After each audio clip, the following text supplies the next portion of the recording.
said, why don't we dive into the game? And, like, the thing is, like, you can totally, like... So... It's $100 per person, so... Team up if you want, but the thing is, like, it is also mostly supposed to be that each person, I want to see what... Yeah? Reactive. Okay. It's also supposed to be so, because I want to see mostly what each individual person pictures Rain as. Because apparently, you all have different versions of Rain that you picture. This is amazing. Anyway... Last we left off, you all made your way to Blazeport. And your intention was to meet up with Rain's friend, Nyx, to discuss the next steps, discuss his family, where he came from, who he once was. However, when you arrived, you found that Nyx was not himself. Going by the name Nightbloom. He attacked the party with no indication that he is who you once knew. The man who you fought simply using the body of someone you once called a friend. Unfortunately, he escaped at the end of the fight. And so, we find ourselves within an abandoned ship dock, an abandoned ship warehouse on the docks of Blazeport,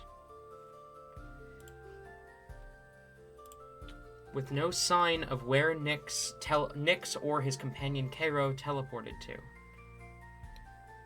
and no sign of where Zed, Rain's other friend who he had seen die, and the goblin that Helibor had seen help kill her mother. No indication of where he went either. So, what do you do?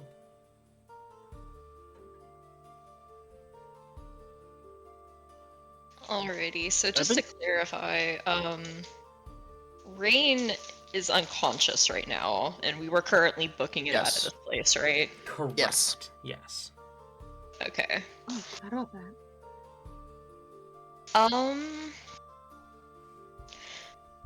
First and foremost, on our way out of here, through the tears, Lipor is going to go ahead and, do a 3rd level Cure Wounds on herself, because she is at 1 HP, and, does Rain... I'm guessing Rain is not just unconscious, he's also very hurt, correct? Yes. Okay. I'll do a 3rd level Cure Wounds on both of us, if you could give me just a moment to go I through... thought we got it so he was stabilized. He is stabilized, but he's still incredibly injured. Oh, that's fair.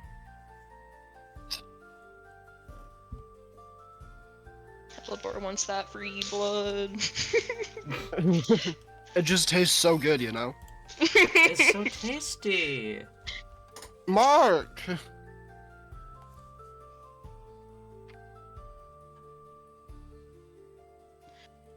Okay, character sheet, dice. Okay, for Royal Helibor first. This is my character sheet song. I'm summoning it. Mm. For Helibor, that's gonna be 17 points of healing. Okay. Wait, I'm so sorry. I realized my headset was broken again. I didn't hear anything that just happened. Helibor's about to heal you. Healing.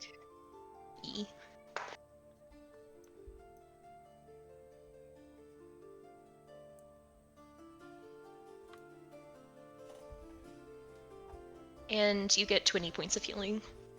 So, Ooh, Rain, thank you. Thank you. you return to consciousness. You don't remember much of what happened. You saw Nyx, you saw Zed. You felt the adrenaline roaring in your ears. And now, suddenly, you are held in Helibor's arms as you are racing away from the building that you had been in.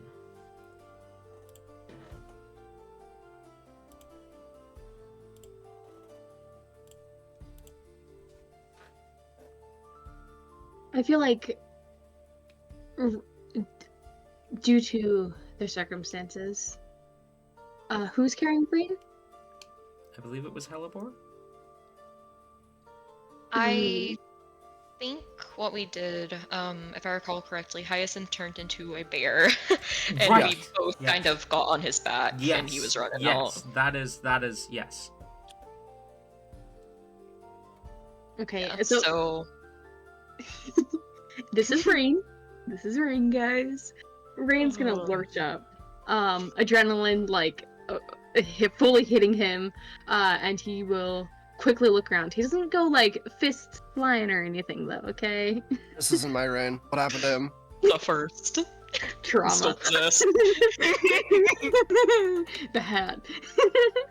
This isn't Rain. Kill him. Kill him now. Oh shit, you guys figured out the doppelganger plotline. Fuck. You can't fool me, Talon. Me and my stupidity will always win. I can just totally... I want to do a doppelganger plotline so badly. Of course you do. Oof. For fun. I swear to God. I mean, we did one in Magic and Maniacs. Moving on. What are you doing? Rain will, quickly looking around, assessing the situation. Doesn't seem like the party is just straight up fleeing. I'd argue Is that it the- does seem like that, yeah. Okay. With that being the case, Rain will immediately go to kind of slide off the bear, realizing just how hurt he is. Like, he winces a bit. And kind of just, like, instead will lightly tug on Hyacinth's. Wait! We can't just run. We need to go back. We need to find them. Wasn't there a scene before, I thought, where Rain resisted for a bit after downing Helibor, and then it... Yeah. Right, okay. Just double checking. Oh yeah, and Rain's, like, fully aware that, like, technically Nyx is run off and is not back there, but, you know, they're still in the area. We still gotta go hunting them down, you know? Talon's just gonna, like, go on. No, you go. Yeah, I was gonna say, like, at that, like, Talson's grabbing, like, this is mainly out of fear that he's doing this. He's like, fuck, this is terrifying. He's, like, grabbing, Rain's kind of, like, collar, but not collar, like, sleeve, and just, like, shaking his head and pulling him back. It, like, isn't saying anything, just, like, tugging him back to keep going. Helibor kind of leans around from the other direction. Rain, they're gone. I agree, we do need to go after them, but not right now. You got really hurt. What happened? Was it the hat? Hat? At the mention of the hat, Rain's face kind of goes a little blank as he remembers exactly what took him, what overcame him. Rain, you really don't want to get rid of that hat. Oh, fuck you! Oh, Oh man! Oh man! Oh no! I thought it was over. Okay. I need to roll a dice then. Hold on. Time for stupid checks, guys, and we just started. Don't make Talon kill Rain again, please. Technically, Fernic killed Rain. What? Wait, did Talon ever kill Rain? Talon hasn't killed Rain, right? No, but he hit him.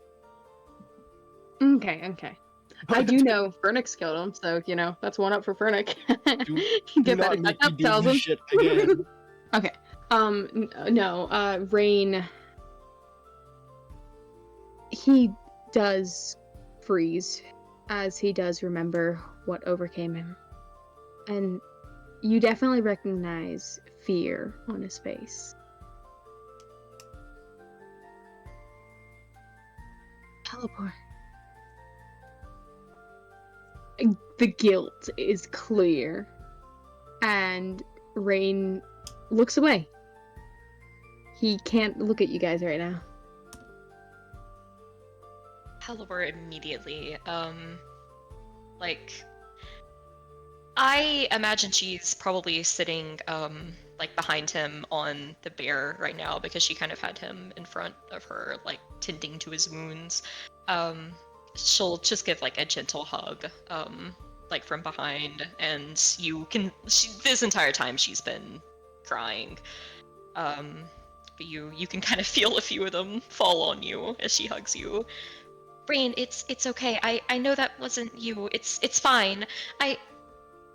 Upon the contact, Rain's body does tense up, almost as if he's like, oh, touch. Oh. It's clear he doesn't want to be hugged. She'll very slowly kind of go back. She's still like hovering right behind you worriedly, but like she does cease the contact. We need to go somewhere. We don't need to be out here right now. We need to, like, I don't know, find somewhere and come up with a plan. But I agree. We can't let them get away. Like we have to do something. God, Serena, I'm so sorry. Don't you worry though. We'll you know, possessions aren't permanent. We can find out how to do something. Like I'm sure we can we can, like, you know, like do something about it, and it'll be, Rain, it'll be okay. It'll be okay. It'll be okay. Helibor, I'm fine now. I think part of it was the hat and the fight and who was there, but I am fine now. I can feel it's gone. I'm not talking about the hat. I just mean with Nyx.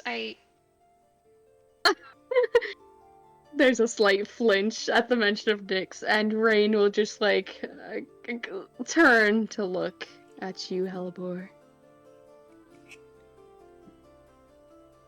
I'm aware of the situation with Nyx. I will handle it, as I always have.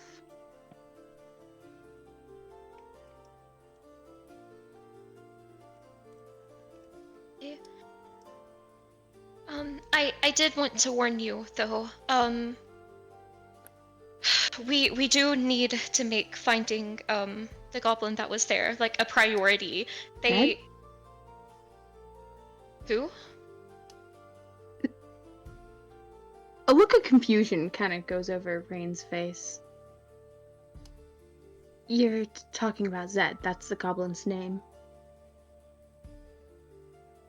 Helibor's face just falls into pure shock as she kind of blinks a few times. You know him? I mean, I did. He's like family to me. I know he's definitely having some issues right now with being a vampire and all that. He wasn't a vampire last I saw him, but we can help him still. We can still help Nyx. They're not gone. They're just in trouble. Rain, I agree with Nyx. We might be able to... Whatever's possessing him, maybe... I don't know, we can force it out, we can do something there, but... I don't think Zed's possessed. He was there when Mother died. He didn't stop it. He didn't do anything. He was there with them. He's one of them.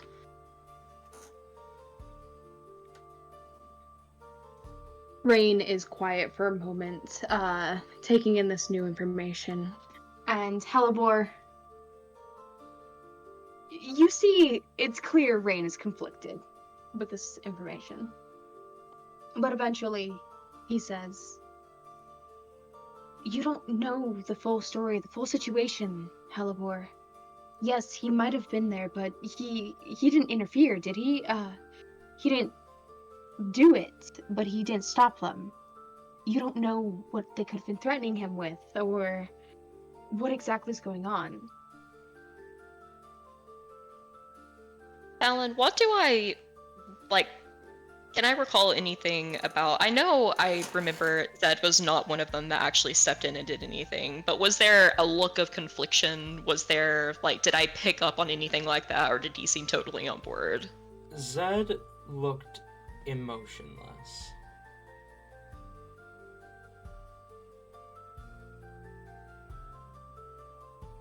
Like, the kind of emotionless, like, from, like, a thrall or a spawn, like a controlled kind of emotionless? Roll insight.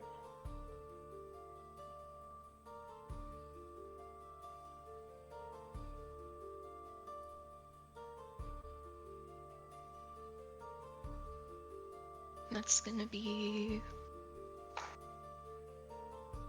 21. Yes. It did seem like something had control over him.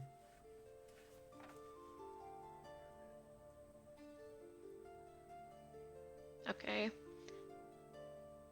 Hellebore just kind of falls silent for a bit, and you can see her thinking, a distant look as she kind of looks away, wincing a bit as she recalls the memory, before she gives a bit of a defeated nod, and looks back to Rain. You're right. He did seem particularly emotionless. They might be controlling him or something. I mean, vampires have ways of doing that, I believe. So, yeah, you know, it's just another person we have to save. We have tons of those, so, you know, yeah, we should we find, I don't know, an inn or something to stay at and, like, come up with a plan? I don't think we should be out here. I don't know if they're still nearby, but if they are, we should be, like, indoors, like in shelter or something, probably, right? We're both still hurt. Hellebore, you're not sure when, but partway through the conversation, Rain kind of checked out. He doesn't respond.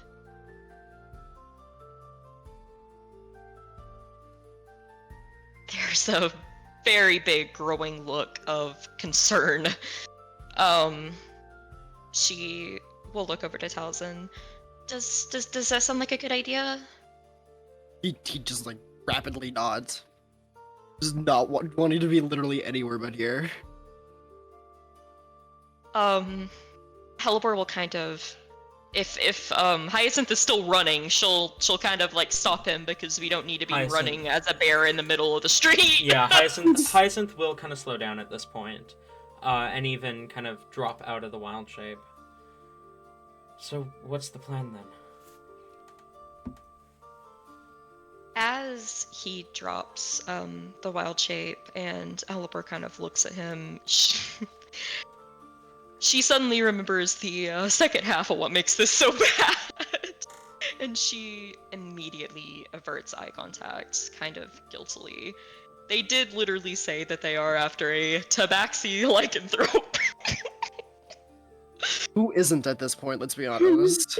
I mean, yes, but, like, Hyacinth didn't know that, like, about her, so, you know, she didn't want those beans spilled, now they are, I mean, So has Hyacinth put them together, though? Not the beans!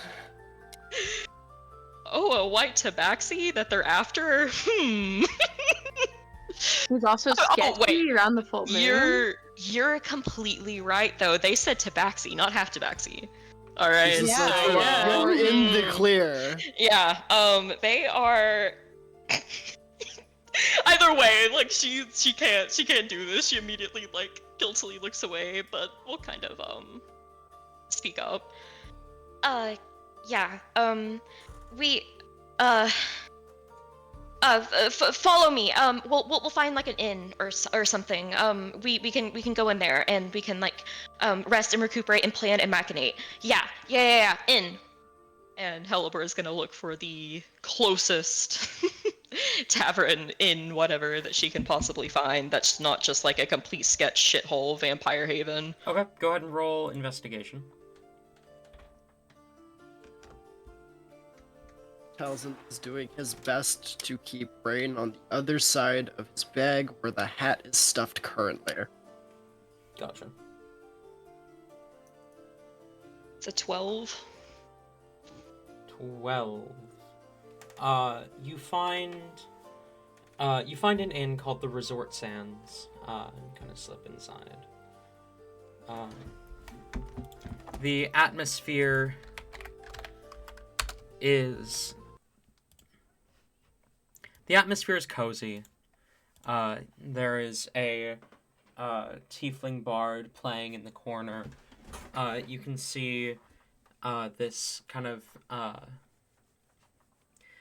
extremely short green-skinned bartender kind of stood on top of the bar.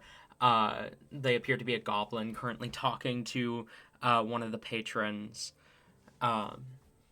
You can see a few people within, and you are reminded again how diverse Asunia is compared to the rest of the world.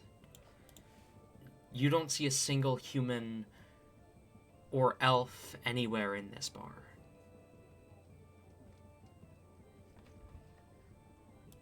Besides for Rain now. And Hyacinth. Oh no. We got the big don't belong vibes. My, how the turntables. Oh. Helibor notices this. Like she sees, this is a thing, but she really does not care. Girl's on a mission. She, with the most anxious of power walks, goes up to the front and will try to like wave someone over to get a thing. The goblin kind of scurries across the countertop to you, and kind of looks at you. Yes, how may I help you? Yes, we need a room. Just one. One room. Mhm. How many beds? I mean, honestly, like,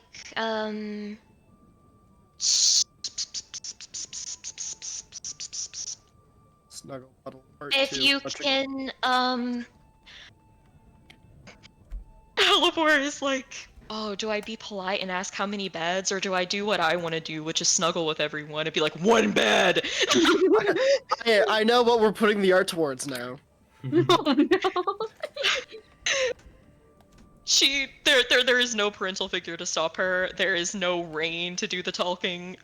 She thinks for about like 8 seconds and then just looks up. one will be fine. One bed. Alright. Kind of looks at you for a second.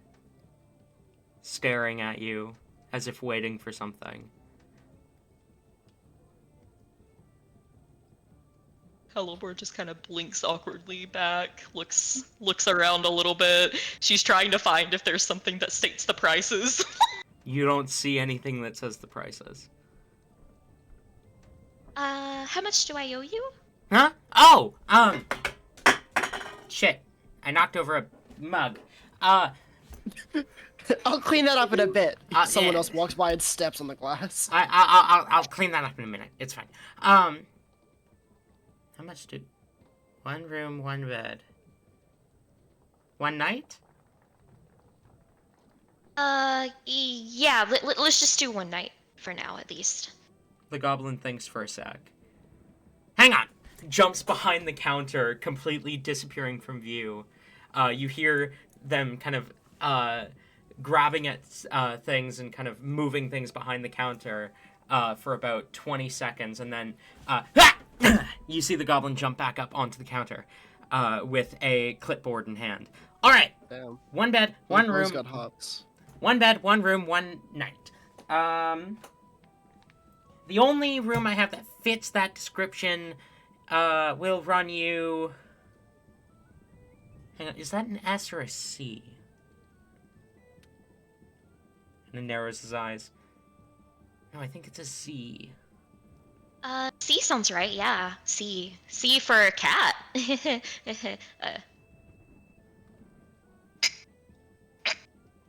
Tori, All right, that's Vin! vile. The goblin calls out a name as you see this kind of large furred creature standing nearly 7 feet tall kind of pokes its head out from what appears to be the kitchen. He seems to be a bugbear of sorts. Yeah, I can't read this shit. Coming. The bugbear kind of lumbers over, looks at it, and says, "Which one?" "That one!" "That one says occupied." "What? I could have sworn that said it." "No! That one, idiot!" "Oh. 5 silver." I love them. The bugbear turns and walks back to the kitchen. "You heard him! 5 silver!" But what was Miguel's other, character in Tifa name? This is giving Zekel and him vibes. Oh, yes. Not Oscar, the other guy. Wasn't Oscar. Oscar was his actual... I forget his name. I I'm also so forget pissed. his name. I swear, maybe Miguel and I talked. It's like, I don't... Didn't you? Anyway. Sorry. Yeah, 5 silver! Heliport doesn't really care. She ain't into the haggle game. She tried to be slick and it didn't work, so this is what we do.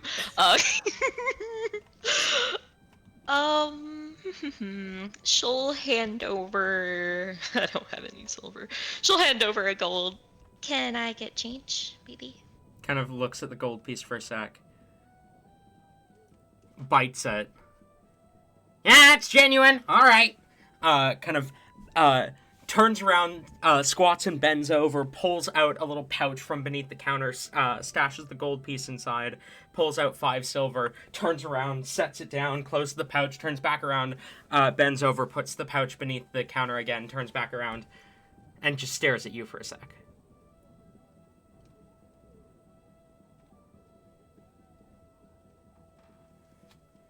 God damn it. This is so bad for Heliport's awkward ass. She will also kind of, stare back for a bit, look around a little awkwardly. Do we need a key? Oh, key! Shit, which room did I just get? I didn't mark it. Hang on. The goblin jumps back off the counter. You hear some skittering around, some clattering. You hear a ksh! I'll clean that up later.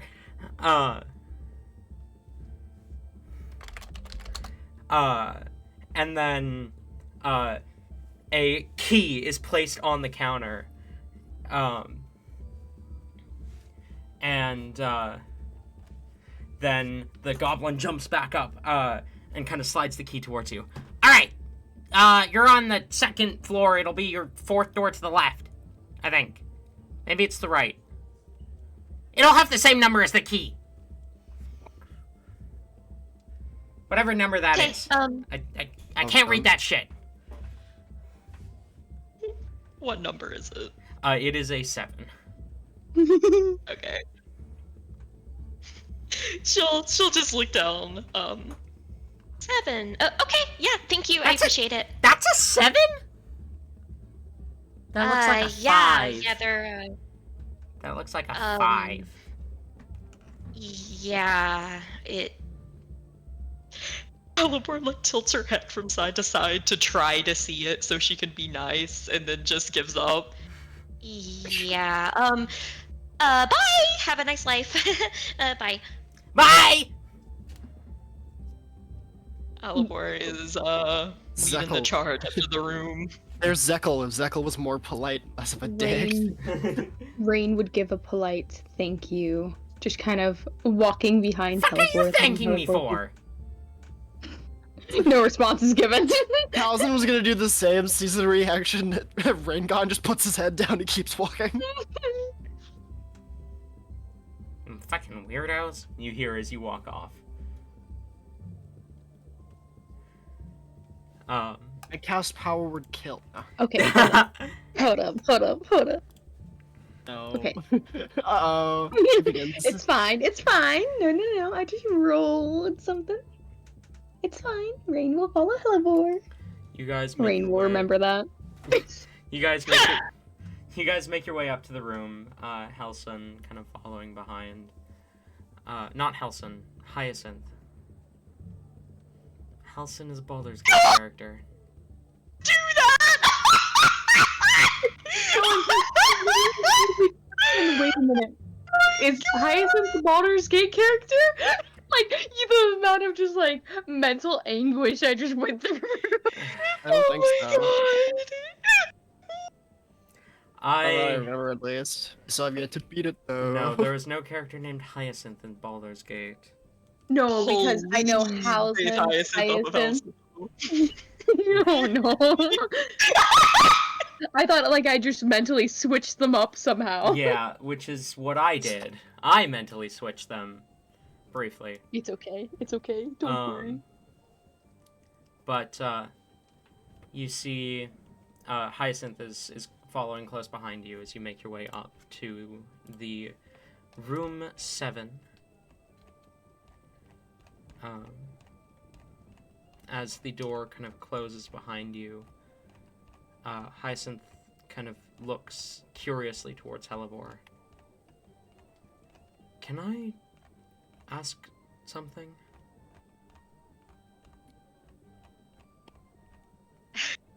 Helibor has, like, she looks up with, like, the type of panic that, like, you might get if, like, just the, oh, fucking shit, I'm caught. Like, if you just, like, walk, like, you're cheating on your significant other and you walk in on them looking at your phone or something. Like, that level of, oh, shit. No. And it can, like, is this, like, very noticeable and everything? Is, like, the aura there of, like, the fear? Oh, absolutely. Like, Alright. she was in the middle of, like, kind of, like, locking the door, like, behind her as we just get in there, and, like, you can see the look she looks. Rain will reach a hand and set it on Helibor's shoulder, kind of pulling Helibor towards him. Depends on the question. I just wanted to ask about what that bounty hunter said. Probably best if you don't ask about it.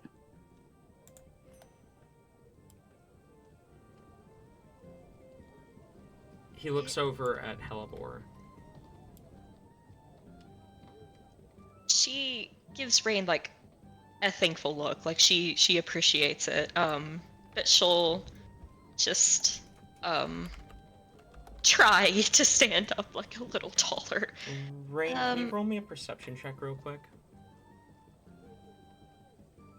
Oh, not bad. That's gonna be an 18. Talzin has your fucking hat. Uh-oh, it begins. I mean, That's your hat.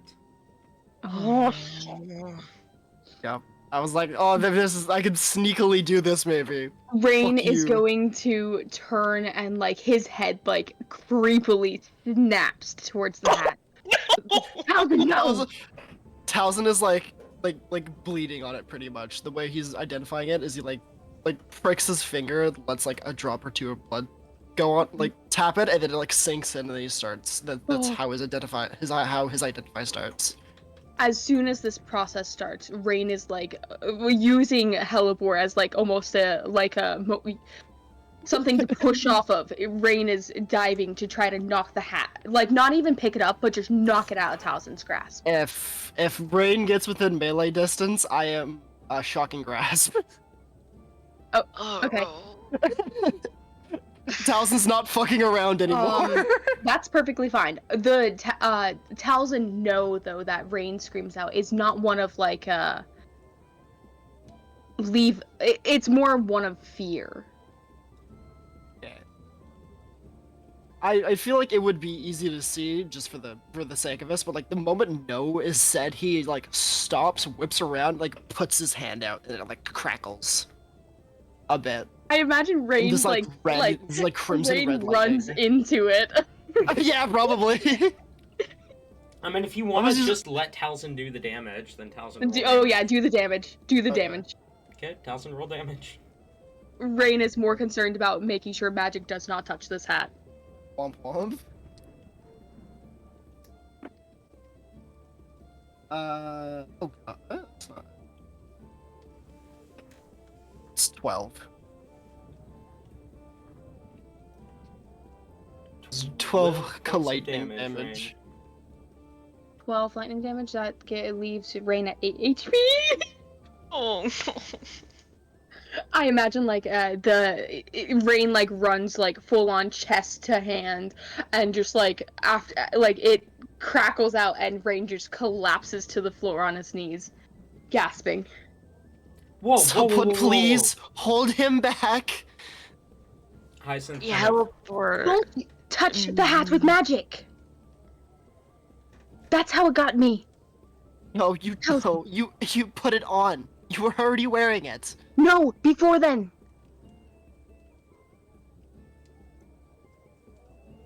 Someone grab him or was Helibor saying something, Tori? I mean, yeah, I feel like probably like Azius and Helibor probably go for him at the same time. Helibor is it's a very gentle, like more like a oh shit like type of thing as she like, you know, kind of looks at where he was like literally shocked. Rain, it's where did you get that? When did you have this? I've never seen you with this before. For a while, it's my hat. It just sometimes is a little uncontrollable. insight check. Roll insight. Yeah, I'm gonna do that too. Yeah, Rain, roll deception. And you know what? Fuck. Oh, you guys are fucked. Hyacinth is also going to roll insight. Are we fucked, Ayla? Are you sure? Well, I mean, Hyacinth possibly? definitely didn't roll high enough. With guidance, that's a 26. 25. 14. fuck, so that's 225s. But mine's natural? Mine is also natural. Fuck you. Hmm. What was your Okay. total, Rain? 25, which means Helibor can tell there's definitely something. Mhm. He's not telling the full truth. Mhm. We both got like natural 20. Did you get a natural 20 for 25? I did. Or yeah, so did I. So what happens here? Oh, Talzin's technically the attacker in this role, so Talzin wins the tie. Yippee! So Talzin also is getting sus vibes from that. Just kind of Okay. backs up a bit from Rain. Just like holding it, not like protectively, but like just away. Oliver will Don't- kind of look up to Talzin a bit. Just be careful with it, and then look back up to Rain. I will. Rain, I think that this on would be you. like controlling you or something. It's not controlling fine. me. It's not controlling me anymore. Talzin, am- hand over the hat. Talzin is going to resume casting it. Bye.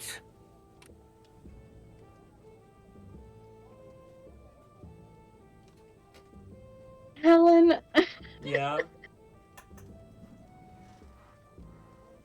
I'm DMing you something. Oh. Okay.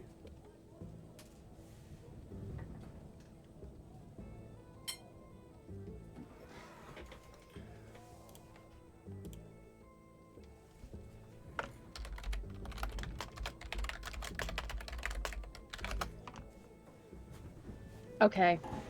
Rain's gonna stand up, and you guys see him reach into one of his bags as, Halivor, you see him pull out this coat. And it is the same. You guys, out of character, know what coat it is. It's the same coat that matches the hat. Oh Rain will God. put it on. And standing up, he will approach Talzin again. Talzin. Okay. Talzin just away again. He's not giving you this fucking hat. He just like shakes his head.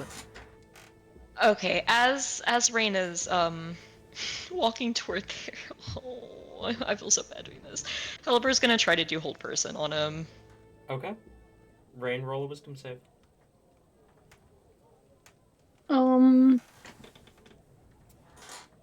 Does 19 succeed? It does. Okay. Oh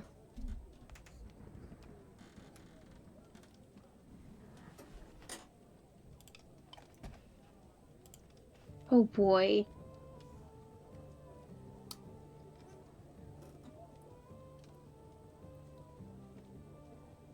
Oh boy. Rain is going to lunge at Talzin. God damn it.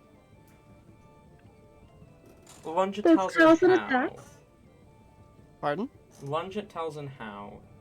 Almost, it is a very clear display of he's gonna grab the hat. Like, he's not trying to hide what it looks like he's doing. He's making it very clear. He's going for the hat. He's lunging for it. Like, one step, hand outstretched, very clearly wanting to swipe the hat. Like, he's even, like, taking his hand in, like, a wide arc to try to swipe it. Okay. Roll athletics. Talzin, roll either athletics or acrobatics. Yeah. To see if you can maintain hold on the hat. Don't Well- kill me now. Oh, Rain. Okay. To be completely blatantly obvious about it, Rain's trying to provoke an attack. Oh, okay. Would Talzin defend himself? He would, but everything I have will probably kill him. So, are you sure? It's what Rain would do in this situation, I feel. Okay, if I'm able to, then Talzin's gonna shock and grasp again. If that's a thing I can do. Yeah. Okay. Do I need to roll a hit again, or is it like Yes. an off? Yeah, Yes, roll the okay. hit.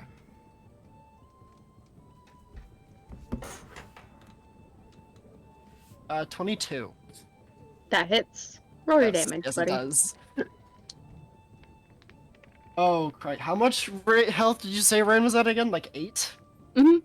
Yeah, he's down. It's a 6 and a that's 7 fine. on dice. That's fine. Rain's down. Now identify the fucking hat. Yeah, but this was your plan. This was your plan. Well, if you didn't, I was gonna, hellish rebuke you. And if you hellish rebuked me, I would have done a thing that made you take that damage as well. So like, Either way, Rain's going down. there was no way, there was no situation in this where Rain does not go down. Unless you rolled really low hellish rebuke damage.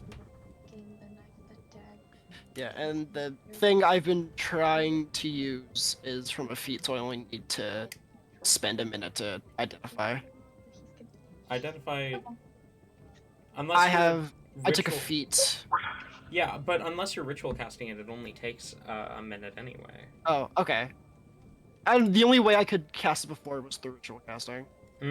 Gotcha. So Alright, I alright. just kind of assumed, because, yeah, then I took a... It's me. Alright, do your identify. Also, can you Okay. re-explain how you do it? Just because I was only partial to this thing, and I know, like, you drip the blood into it, but I want to hear Yeah. a flavor for it.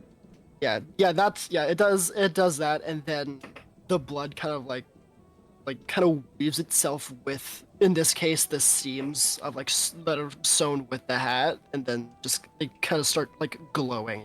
He kind of reads the formations, the blood, like basically tells him. Hell yeah. As you cast the spell,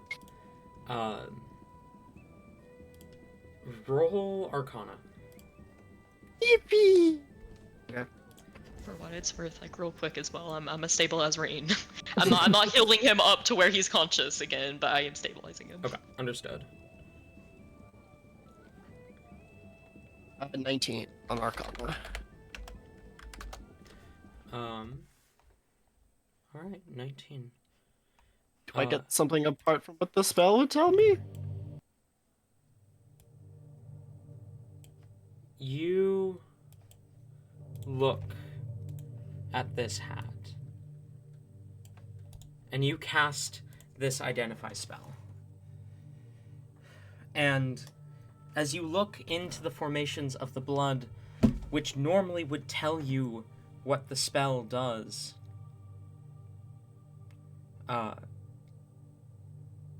you struggle to make sense of what you see at first. It's not a matter of it doesn't make sense to you, it's a matter of it can't.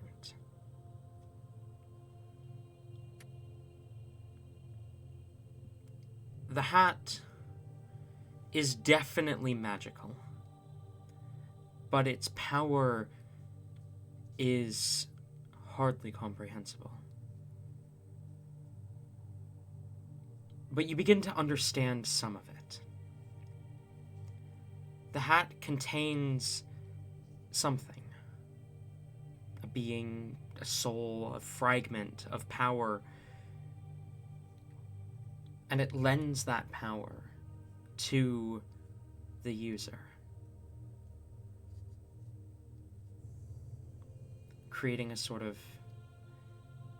addiction.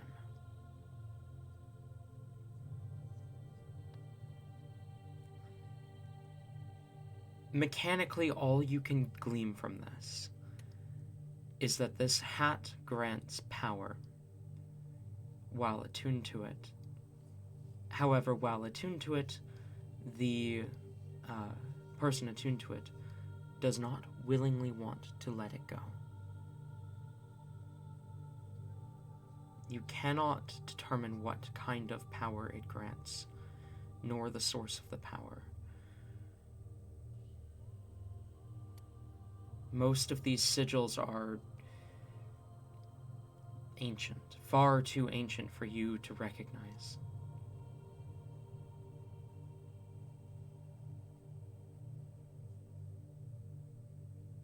This hat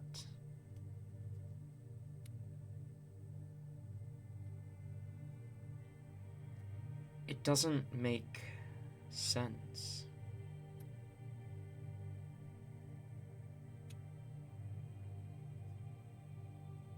Something so innocuous is so powerful.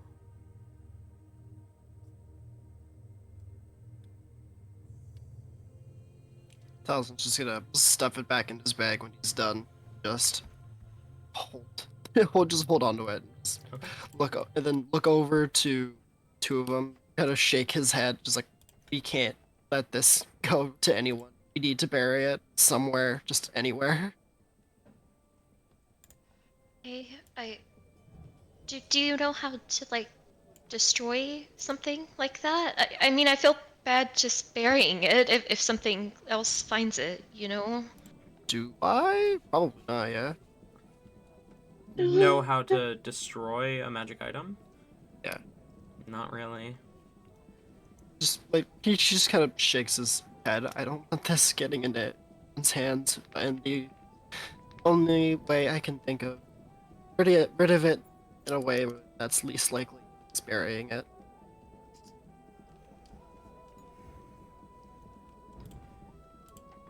Helibor looks unsure for a moment, but just kind of nods.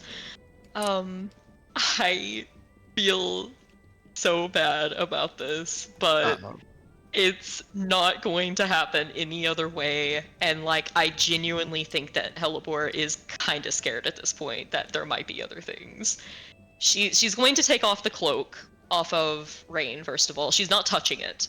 Like, she'll use, like, I don't know, she'll, like, wrap her hands in, like, a fabric to, like, touch it. Like, she's not even touching it in case it's, like, you know, possessed. And And she's also going to look through Rain's things and hand over anything else that looks magical for Talzin to identify it. Roll investigation. How long are we Ayla, I leaving am Rain so unconscious? sorry. Goddamn.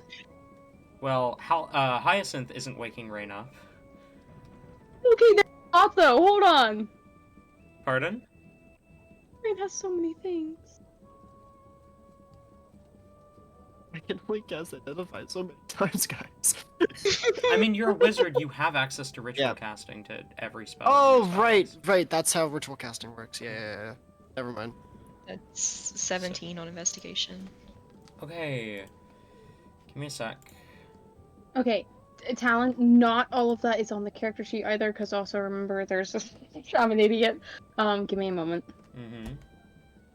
I will try to find the. I have to search through an entire fucking Discord for all everything. Okay. Well, first of all, the amulet that he stole from the Sharans. Mm-hmm. You I'm never grabbed. gonna forgive you. So sorry. I don't think there's any reason after seeing this hat come out of nowhere that she's not like, what the fuck does he have? There is this list. Actually, hold on.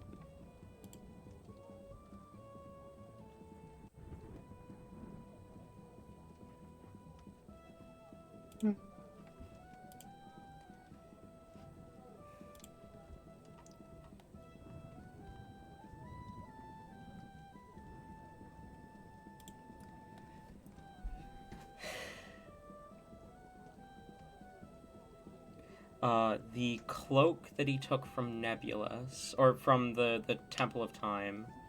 Mm-hmm. There's Uh, the Venus's bow and arrows. Right.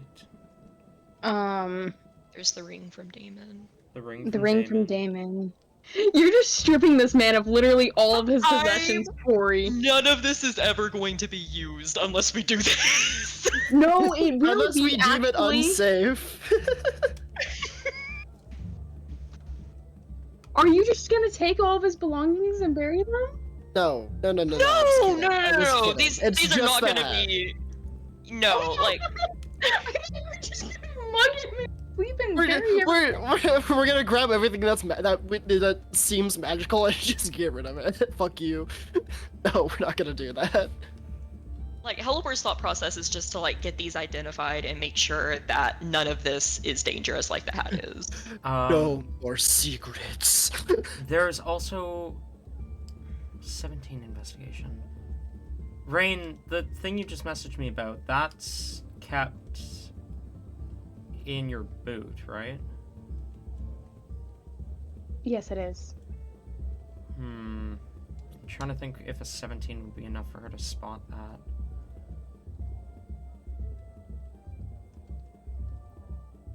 Can you roll Who's sleight of hand going? for Rain? Wait.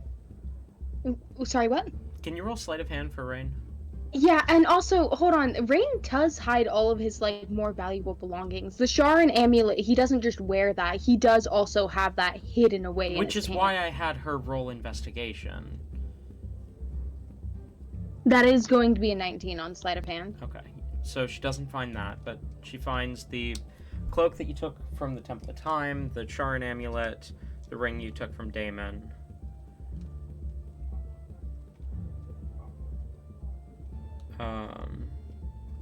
And the coat that you were just wearing.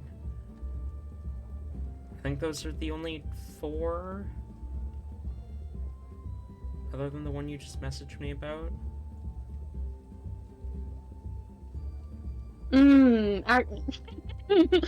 Oh no, I'm gonna be slightly sad, but hold on. I feel like this one would be hard to hide in a sense. Oh, you're right. I forgot you had that. I know, everyone's supposed to forget about it, but I feel like that one would genuinely, because of the shape of it, it would be genuinely Yeah. hard to not notice. Fuck, which means it's being revealed before. Damn it. And No metagaming, guys. Helibor, you also pull out a wreath made of gold. Can I have a history check from both Helibor and Talzin? Oh boy. Hyacinth rolls a natural 1. Oh, damn. Dirty 20. 20. I can't wait to. I can't wait to roll. To not be able to roll above a 10 after this one. That's a natural 20 with guidance. That's a 22. Okay.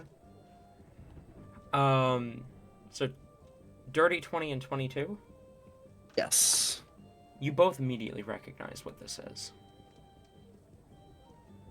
Talzin, Oh, you remember just before you got away from everything that there was a whole scandal about the royal family losing their crown. Oh, Christ.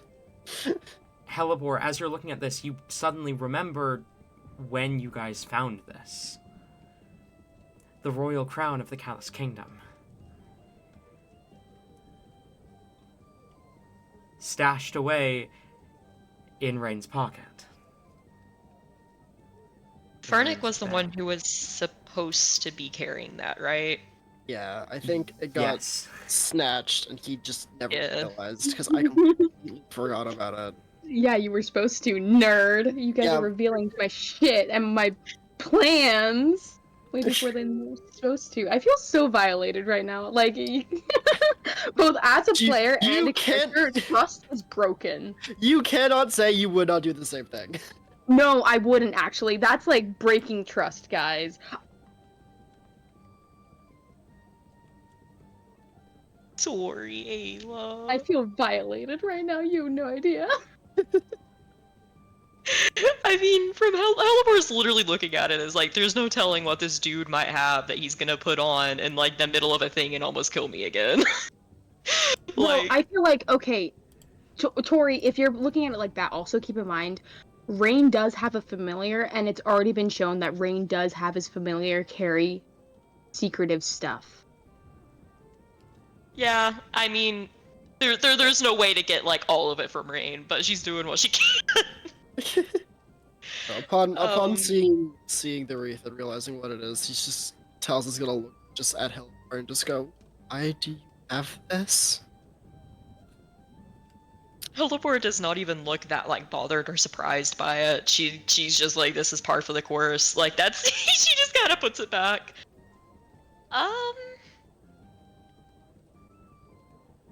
Yeah, I'm not like really sure exactly why. We just kind of found it. It's fine though. I guess Rain's keeping hold of it. Not a big deal. Okay.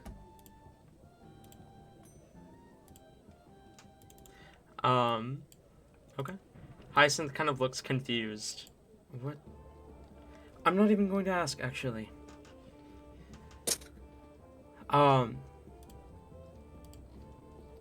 Rain, can I have a con save from you? And Talzin, you said it only takes a minute to ritual cast Identify because of a feat? That one time. Okay, just the one. Everything else takes a lot. Okay.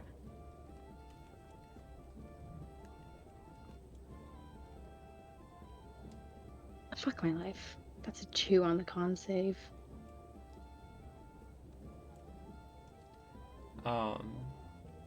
You know, Rain's cool. Can he get advantage? Sure.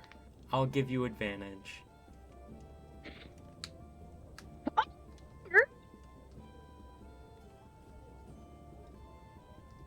Eh? Which is like a muffled motherfucker, is what you said? I got a 2 and then a 4. Oh no. Okay. Wait, did my voice really go so high? My mic didn't pick it up. Yeah. Oh god. It picked up, but it was like you were standing on the other side of the room. I'm like like you were right standing by on my the other mic. side of the house. I am right by my mic, guys. Okay. Talzin, what is the Hi. first item you identify? What are all the ones laid out? There's the 2 cloaks. The coat and the cloak. The coat and the There's cloak. a ring and an amulet. We will start with the ring and then the amulet. Okay. You get through identifying the ring. It is a ring of evasion. I'm gonna real quick. How about while Talzin is doing this, Hellebore and Hyacinth have the conversation. Okay. You are stepping away? Yeah, he'll do Okay, that, and okay, then okay, when we can see how far Talzin's gone into it. As Talzin begins to kind of identify things, Hyacinth kind of glances towards Hellebore. So, about what the bounty hunter said.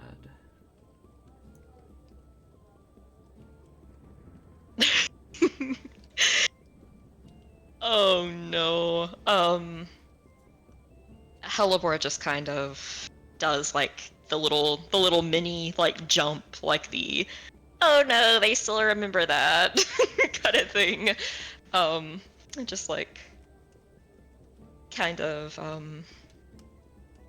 she'll sit down on the bed for this one. And just kind of Hyacinth will sit next to her.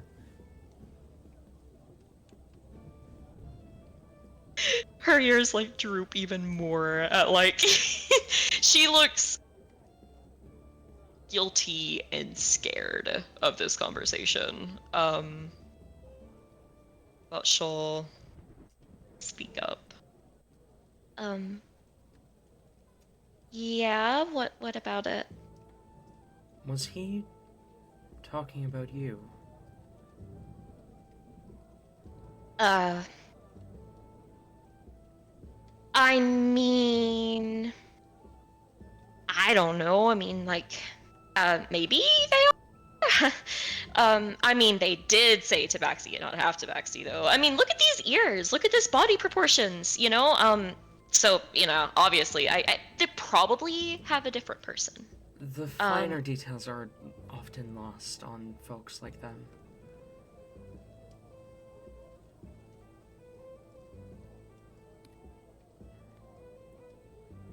Are you a lycanthrope?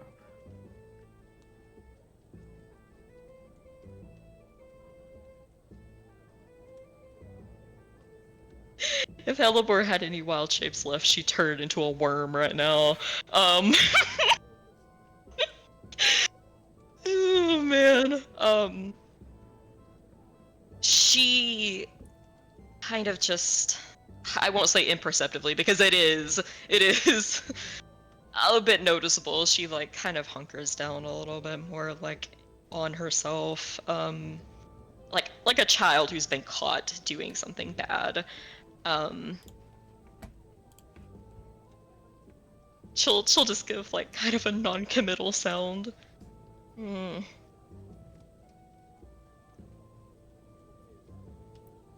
Hellebore.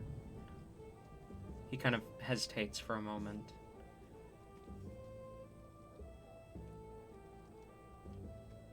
It's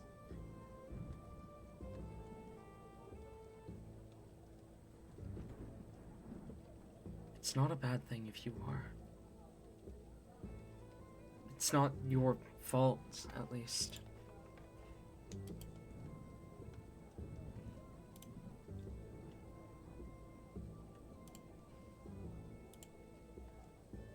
Her ear just twitches up like very slightly, and she will kind of look over, not meeting his eyes, like still looking down, but just kind of in the general direction, like fixed on his lap or something.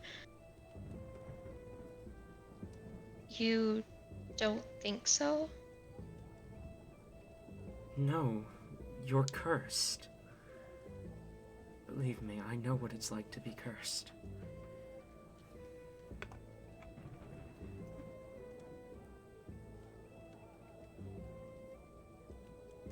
Even if you've killed hundreds while transformed, is that not just the way of nature? Should it not be of a druid's right to accept creatures for what they are? Kill or be killed, eat or be eaten, is that not our doctrine?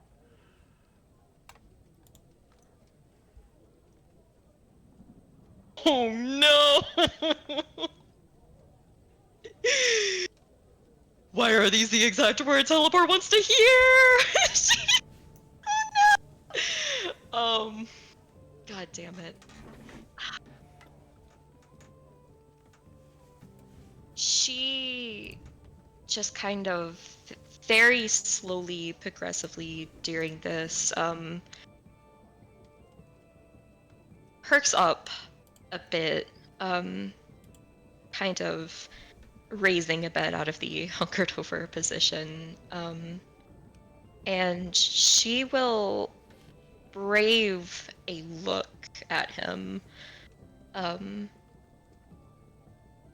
Confusion and surprise, but a thankfulness and hopeful kind of expression, like a pleasant surprise. You really think that? You're not just saying that.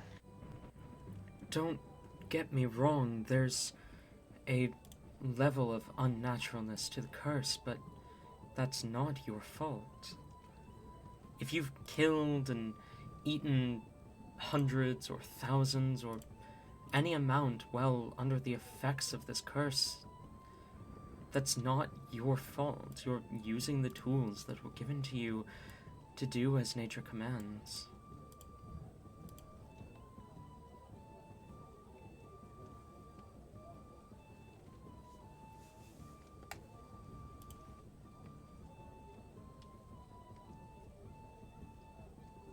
She blinks a few more times, in a bit of a stunned silence, before she cracks just a tiny, smile. That is what I've always told myself. But it is nice to hear it from someone else, I guess. I mean I don't like it, but No, why would you?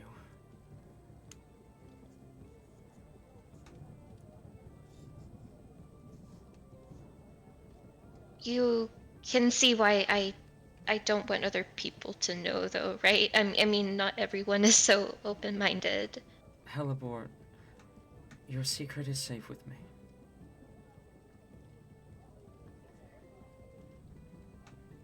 Everyone has things they need to keep hidden.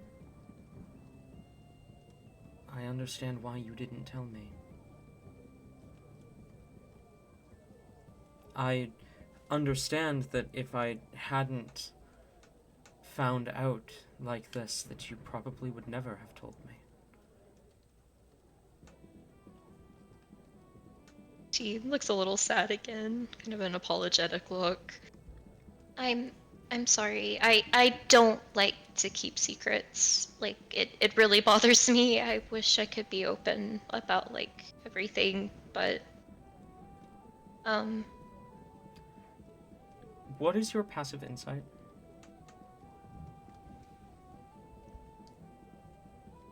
um 15. There's a sadness in his eyes as you say that, and he kind of smiles and says, "Trust me, I'm well aware.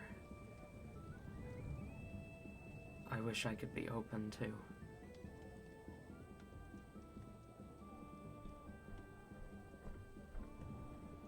Helibor kind of just like gently bites her lip in thought at that,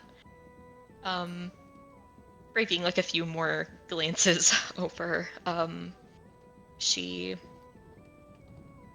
takes a deep breath and will kind of raise herself up to where she's kind of sitting up as straight as he is, and will try to brave a look over. I obviously don't want to press, but if it would make you feel better, you can tell me. I mean, not like that you have to, but um, you know something pretty damning about me. So like, like obviously it'd be one of those things where like obviously like I can't tell anyone because it's like, well, you know something about me, so like, like Roll persuasion. Oh no. Oh. Oh my! I have a +0 persuasion. I got a natural 20. He turns to you, and the next words he speaks are not in common, but in Druidic. As he says,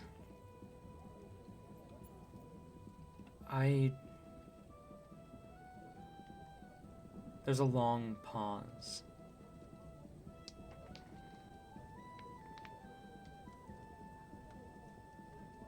As he thinks very carefully about what he's about to say, you can see him weighing the pros and cons in his mind.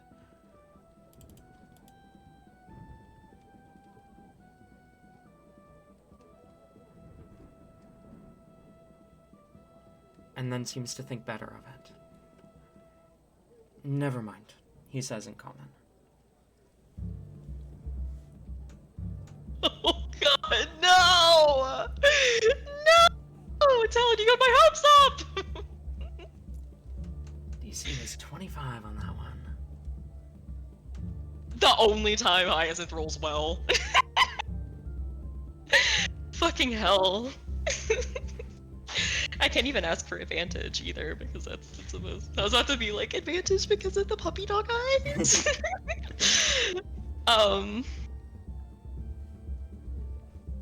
She looks disappointed, but she doesn't press it. Just kind of gives. Although, a nod. I can share one secret. The sadness dissipates and she perks back up. My name wasn't always Hyacinth.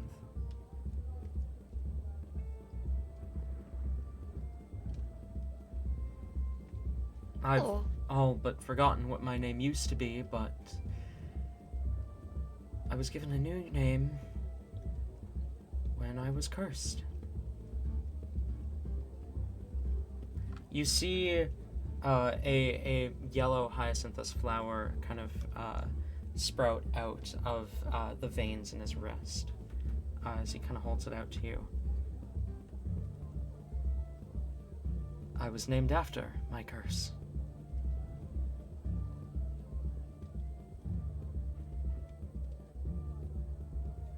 He gives kind of a confused look. I feel like her hand like naturally kind of like reaches out to like gently like run a finger over like the hyacinth flower. Well, what do you mean?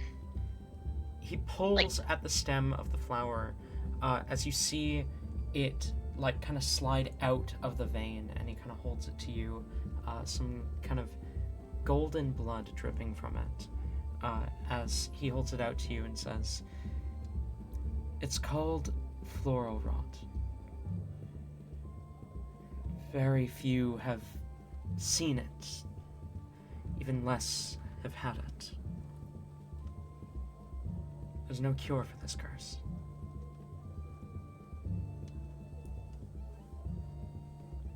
Wait.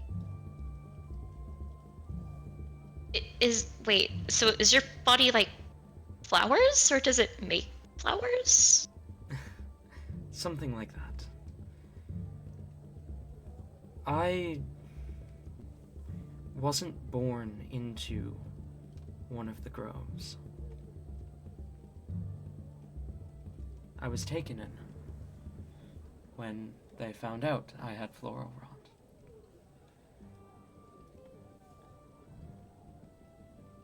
Is it a bad thing? They're very pretty. They certainly are. And It's certainly not as bad as your curse. It doesn't cause me to kill. It doesn't cause me to go on rampages once a month. Sometimes more. No, but it's not healthy either. The magic is dark magic. It's like necromancy. It's unnatural and dangerous and pulls at my own life force. The flowers feed off blood. Usually my own. But if I channel the magic just right, well, you saw it during the fight with Hemlock. I can have the magic feed off a corpse, animate it to do as I command. It's very give and take.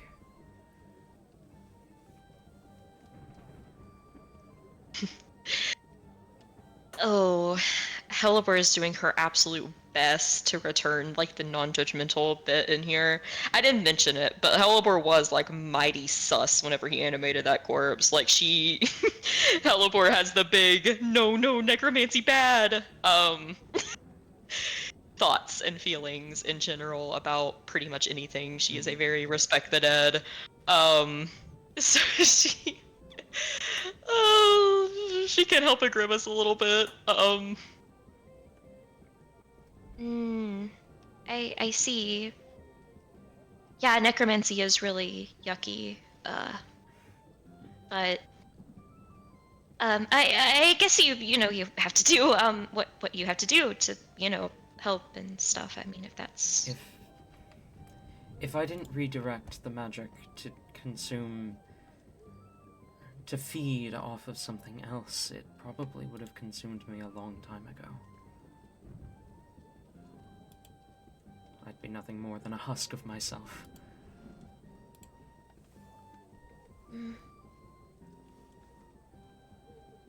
There's you said there's no cure for this? None that any have found, but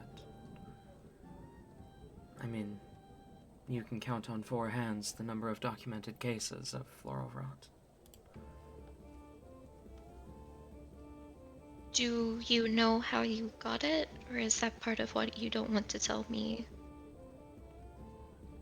He shakes his head. I don't know. I've had it for nearly as long as I can remember.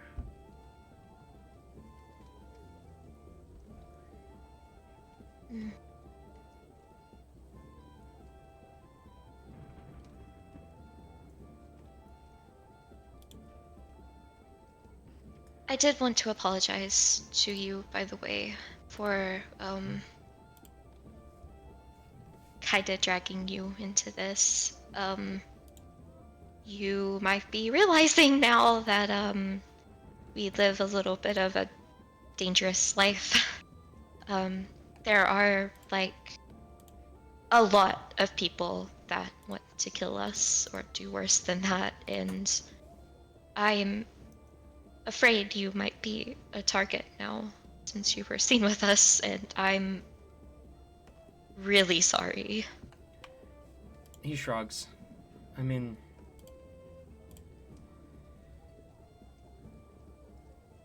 I'm used to that kind of thing. It's alright.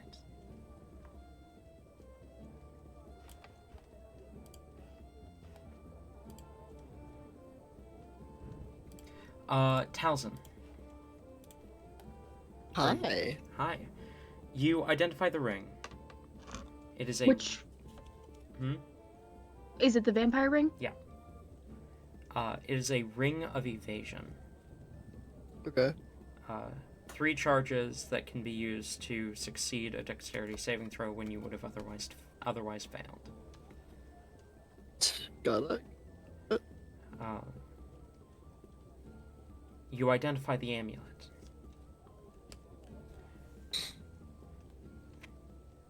Nice. The amulet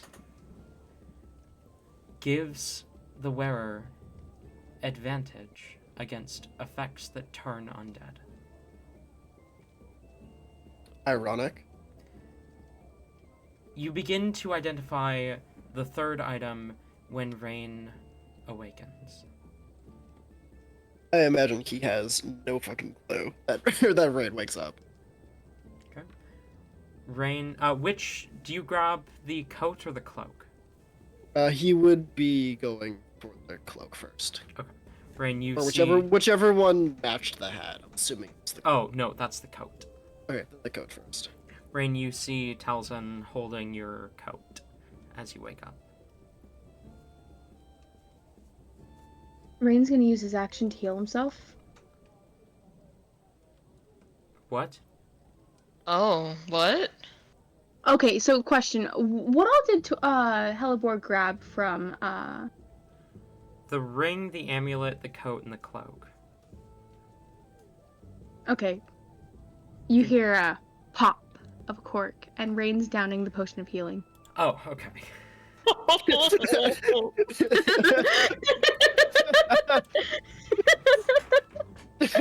love how fearful you are. I could hear Talon running through his notes. Like, when did I give him that ability? Hold on. I just thought what- Rain was possessed again. I did honestly. too. I was like, oh god, wait, what happened? What do you mean he can just heal now? I'm glad you were all so fearful of that. That was great. You cannot blame us with everything that has been happening with Rain.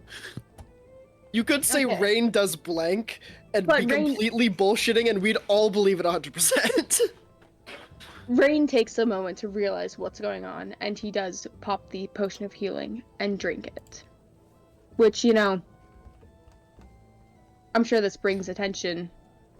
Hellebore, you know that this potion was supposed to be given, because, you know, Rain can't heal. So this was supposed to be used in emergencies. Oh god.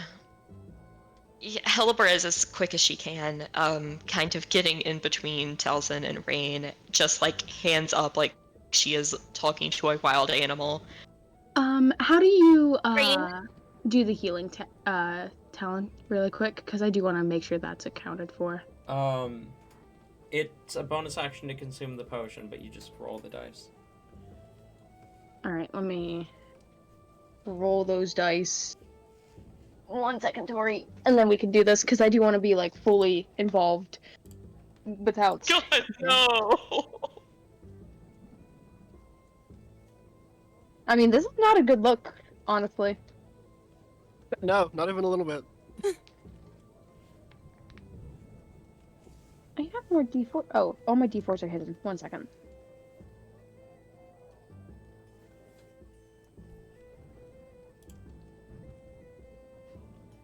D4s hide the easiest. Wait, 80. Alright. Let me get to rolling. What does Rain come up with? Is it just one? Yeah, just 1 hit point. Okay.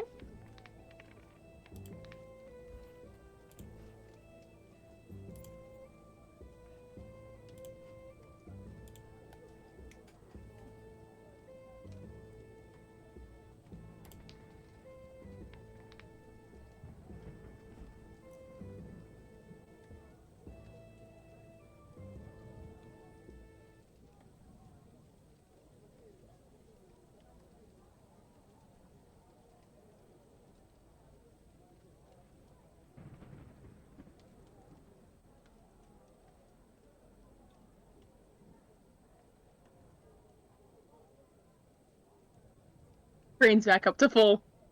Oh shit.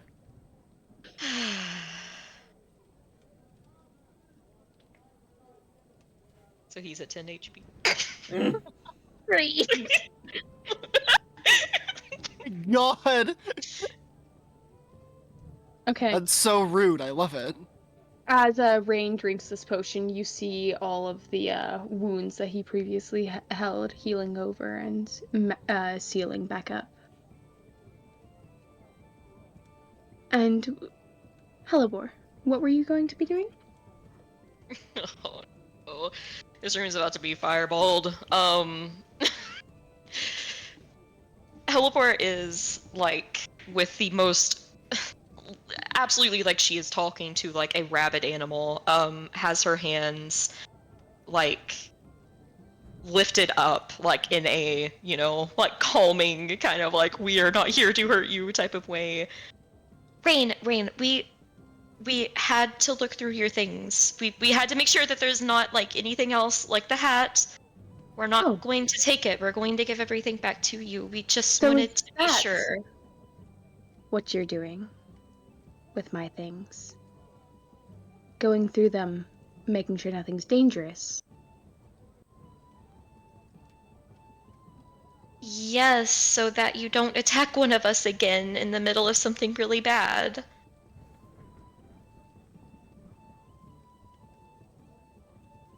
Very well. Don't think you have to worry about me attacking any of you, though. Rain starts walking towards Taliesin, if you'll allow him. What kind of look does he have? Is it still like the same look as before, where it's obvious he intends to take the hat, or? I would say it's a very blank look. It's very, like, he's keeping his emotions off of his face. It's almost a resting bitch face, but with less bitch. Love that. Oh no. Taliesin is aware, like he's looking at Rain, right? Yeah, like he's alert. He's alert, but he's like, okay, we got the dangerous one away. These other two I've done seem okay. They're off to the side. Rain seems to be agreeing with everything. He thinks things are like going to be shaky, but he doesn't think anything like that is about to happen. Okay. Where's the hat He's right now? trusting. The hat is in his bag, which he is sitting on. Okay.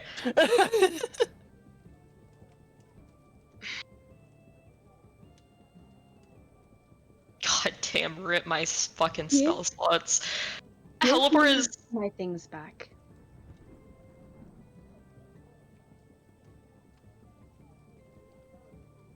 Heliport is going to ready an action to do hold person again, or Okay. try if there is like an attack, like if Rain goes off the rails, like attacking Taliesin, she's gonna try to do that. Okay. Give me my things back.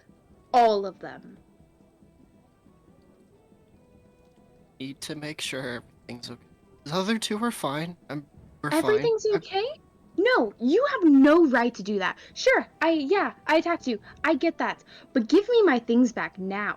I'm awake, I'm conscious. Give me my things back and we can solve this.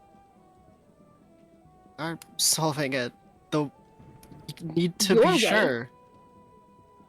Oh, you don't have to be sure about anything anymore. Give me my things back, Taliesin, now. Tells him his tail to push the other two, the ring and the amulet closer. Rain will We're immediately almost done. step forth and pick them up, and then Rain will attempt to grab the other two items and yank them away. No. Taliesin, okay. Taliesin's gonna keep the one in his hand that he's working on, but he isn't going to fight over the cloak. But the one in his hand is he's keeping in his hands. What else do they have? Do they have anything else? No, it's just those four. Okay, correction. Do they have anything else out that Rain can see? Because Rain doesn't know what else you guys took from him. He was No. unconscious. Nope. All right, Rain will allow Taliesin. Oh, to we continue. have the crown, I thought, too, though. No, Helibor gave that back. Right, sorry. Rain is immediately going to start doing a check with his stuff. And Helibor, as he does this, you see the colors on Rain. They start doing funky things. They're like melting and melding before settling again.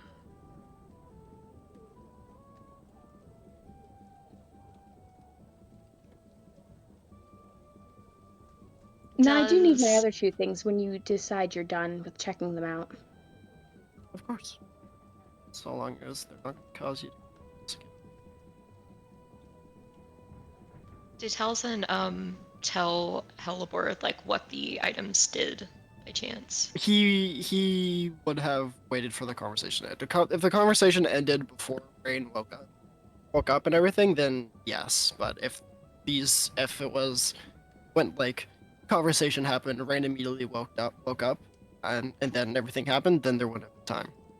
But if there was a bit of time in between, he would have said what the ring and the amulet did.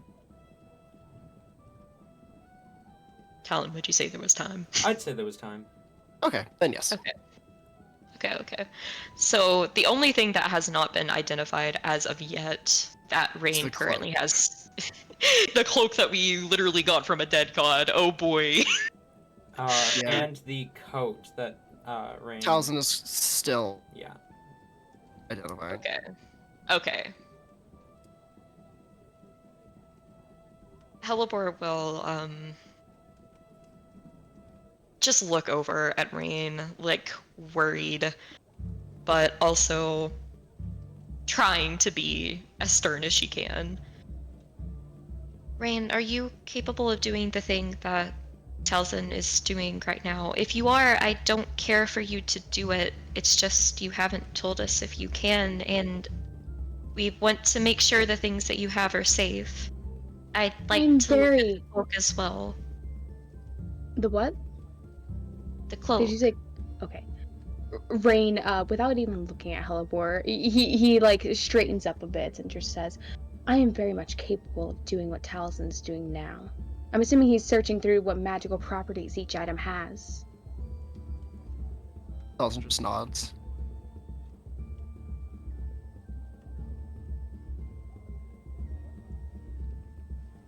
Then, Rain, why don't you, like, do that then with the cloak? Because I have. It's and what my business is my business, Hellebore. Stay out of it.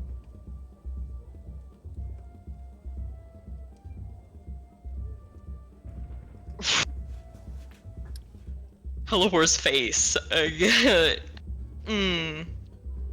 Rain's letting you guys continue the search on the jacket. Okay. Kind of hardens a bit of that. It is our business if you're going to start attacking us because you have dangerous things, Rain. It is not asking too much to just tell us what the stuff that you have in your possession is. I'm sure Talzin and I But know did at you least I would not. Because Did you you ask tried to Hellebore? attack him, Rain. That hat obviously did something to you. You didn't ask before you used your crest on me. You didn't ask before you lunged at Talzin. Okay? That's rich coming from you.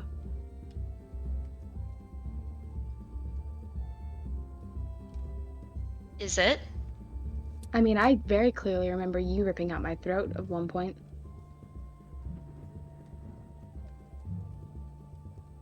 Isn't that? Yeah, was and I was like apologetic after that, and I don't want that to happen again, and I've taken steps to make that not happen again. After you Trust did me, that, I'm also Rain, going to be making steps to ensure that this doesn't happen again. by being by truthful? hiding your things and not letting us look at it? Oh no, when you give me back my things, I'm going for a little walk.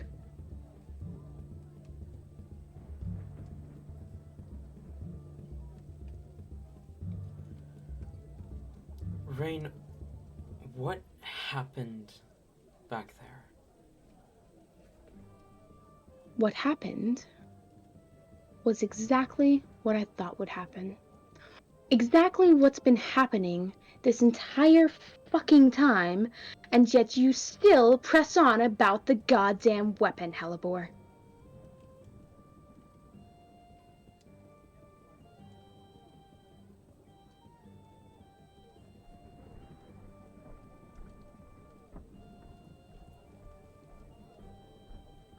It was a mistake to bring you here. I should have come here alone. Oh, yes, you should have come here alone so you could have been possessed by a hat and died back there. Yes, I'm sure that's an amazing idea.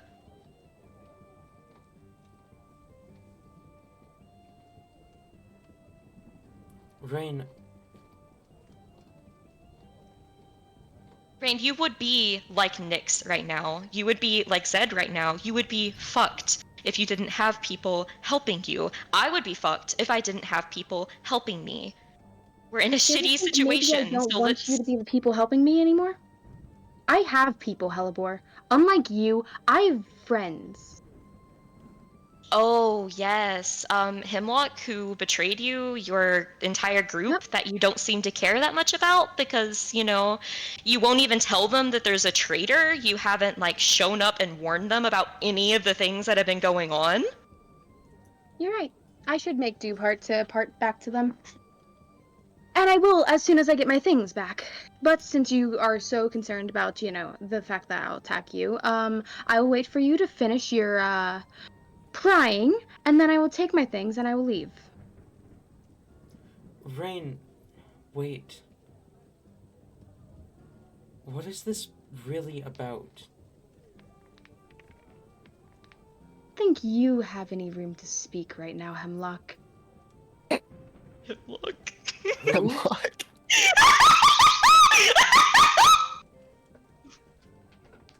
Spliff also is staying. Rain said Hemlock because you know what? He used to work with Hemlock, goddammit.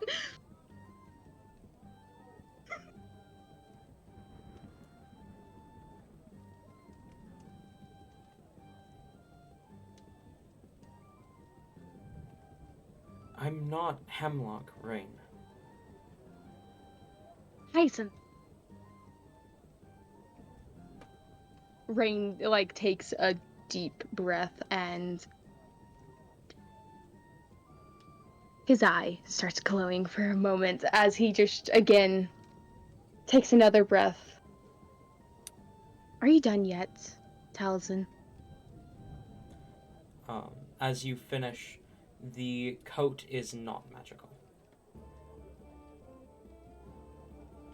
He like sighs, kind of folding it, and just not looking, hands it. Like, just kind of gestures it over to Rain.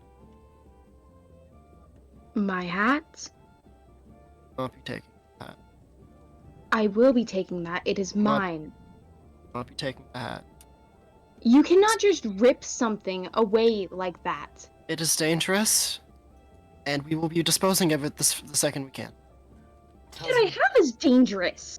You can't just rip away something like that. Telzin.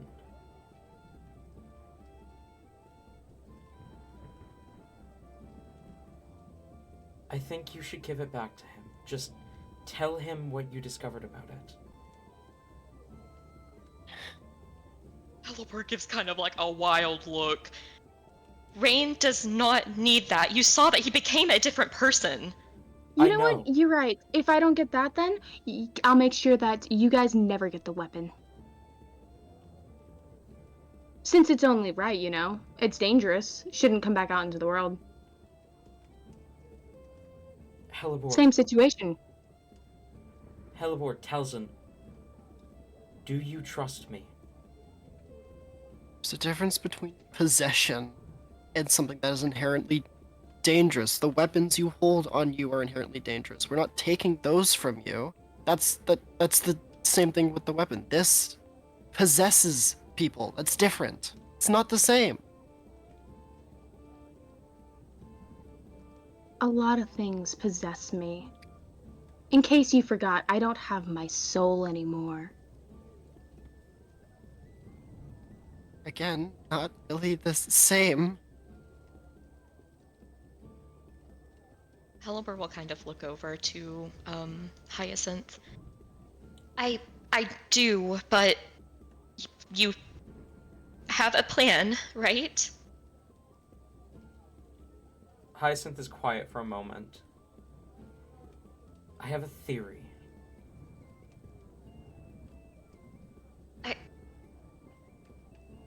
Hyacinth, we can't let him go on the street with that hat. Like we can't.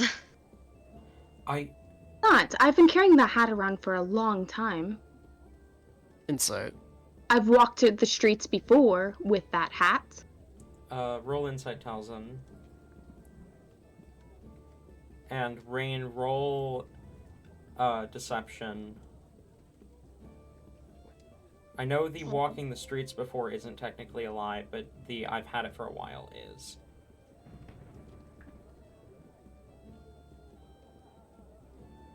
I lost my dice. Better go 24. catch it.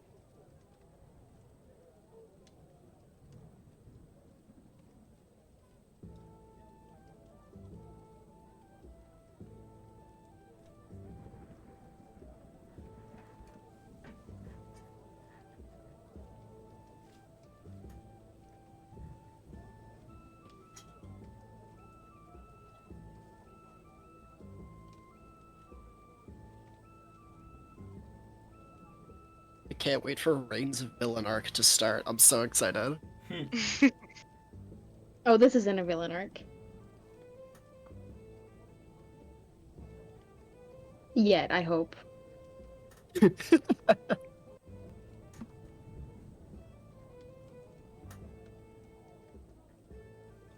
God, I gave you my thing. Oh, gotcha. Tell us an insight. 21. Okay. Rain seems to be telling the truth.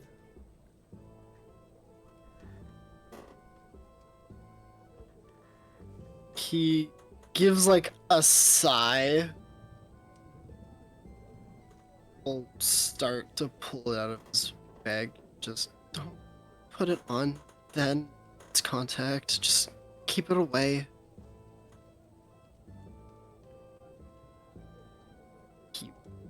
Helibor kind of she'll step like in front of him like real quick and just like kind of do like a motion like a not yet and look back over to Hyacinth. What is your theory? I just need you to trust me.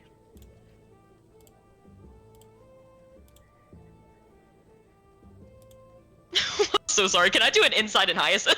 Go ahead.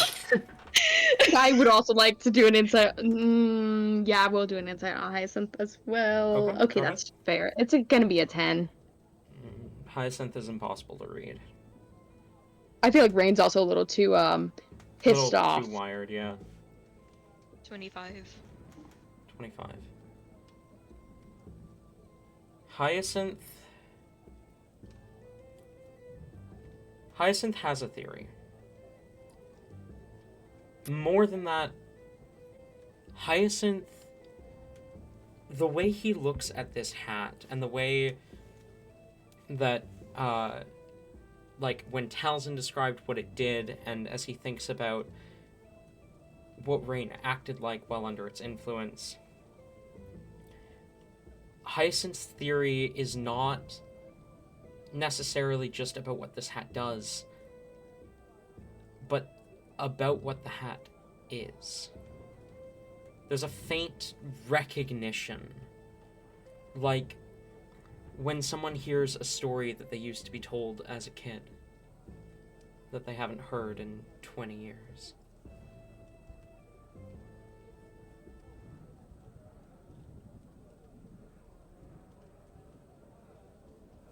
Okay. She kind of studies his face for a bit and then gives she's angry with Rain at this point. Like she is with everything within her trying to be like responsible and level-headed here, but it is obvious she is quite upset. And just gives a bit of a glare before nodding to Talzin. Hand it over. And he do so shakily, like a tree in the wind. Rose rustling over out here. Okay. Rain, your hat is handed back to you. Rain will kind of like very pettily snatch away. He's like got a death grip on this thing. And he'll do one more scan, make sure he has all of his things, and Rain will turn to walk out. Okay.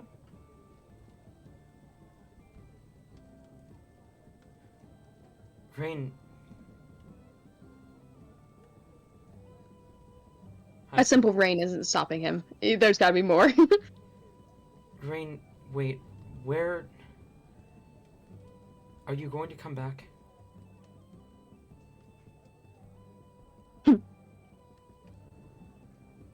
I need time. And Rain's going to continue out, and he will unlock the door and close it behind him, exiting the tavern if no one stops him.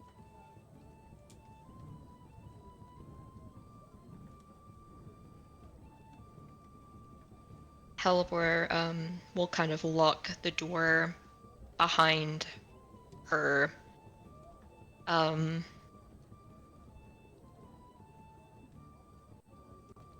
You can kind of like hear like the door rattling because she just has her hand rested on it, literally just shaking in rage. It looks like she needs to be out of this room right now, but she is smart enough to not do rain things. And Damn. will kind of just turn back around, crawl on the bed, go under the covers, shove her face in a pillow, and she's just gonna start sobbing. Like an angry sort of sob, like gripping this pillow, probably rips it apart, honestly. There's probably some feathers going by. Hyacinth is quiet for a long moment, kind of lets Helibor sob, but after about 5 minutes, he'll kind of speak up and say, Helibor. She just does like a muffled sound in response. Can you look at me?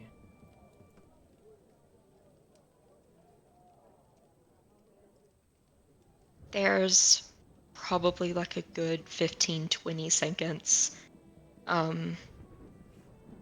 before she crawls out from under the covers, and she still has the pillow like over the lower half of her face, but meets his eyes.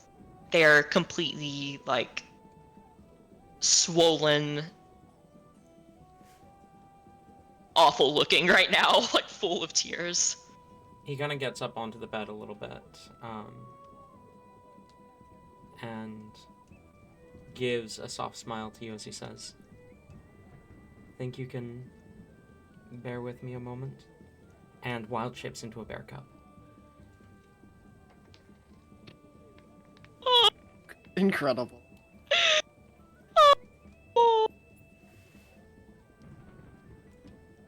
A few seconds pass before like there's this sound. It's like a cry laugh. And we can say I short rested, right? Right? We short rested. Yeah, I'll give you short rest. Okay. She will. What type of bear does he turn into? Brown bear. Okay.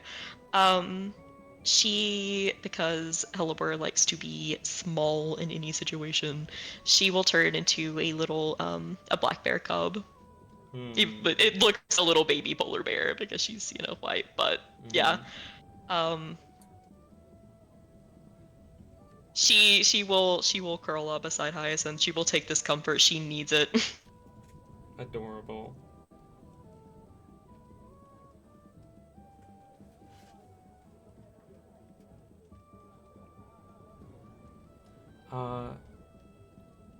Talzin, are you doing anything while this is happening? No, he's nothing like of note. He's probably just like out a window or something. Okay. Just trying to process everything. Then Rain. You storm out of the tavern.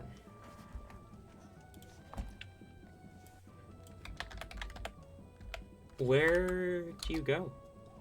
What do you do?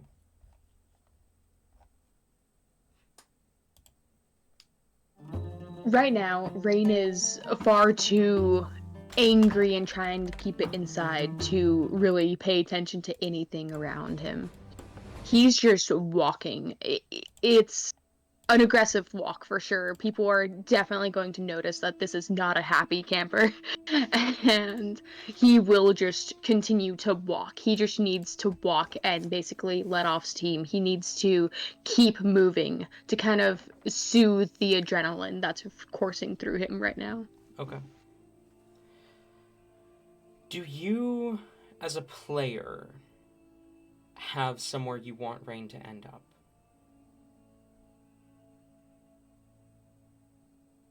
Not particularly. I don't have a preference, no. Okay.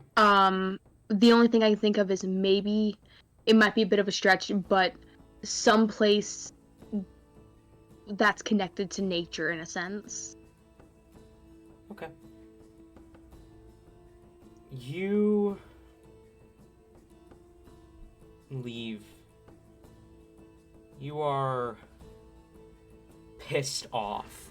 You are so fucking angry. You storm off. You don't even know where you're going. You're just wandering through the city streets. You pass by large buildings made of sandstone, other buildings made of bricks, large monuments that would probably be beautiful if you took a moment to analyze them, but you don't give a shit.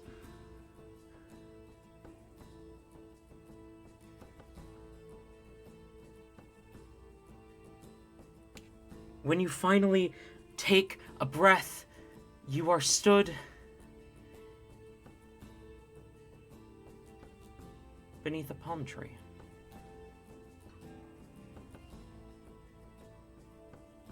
A tree. You look around and you see a large lake.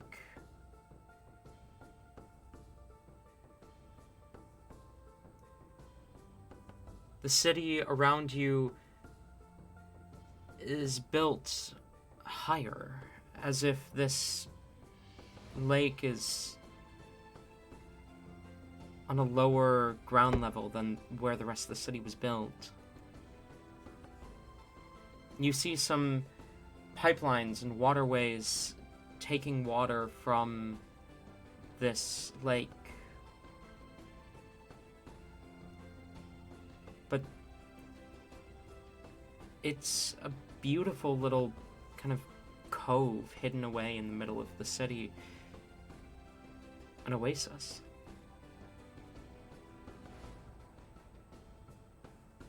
You finally take a breath and just try and calm down. As you stand within this oasis, what do you do? The first thing Rain would do is he would approach the palm tree and he would ask, placing a hand on it, "You don't mind if I rest here for a bit, do you?" The palm tree doesn't respond, but... I mean, it's a tree, so... And with that, Rain will kind of just put his back to the palm tree and slide down. You sit below the palm tree.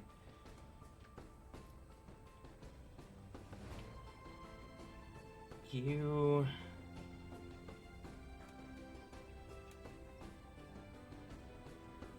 sit there quietly. When just as Rain gets comfortable, he would almost in like a sense of fear and panic, adrenaline coming back a little bit, he would quickly search, double check his things, make sure he has everything, make sure that nothing's missing.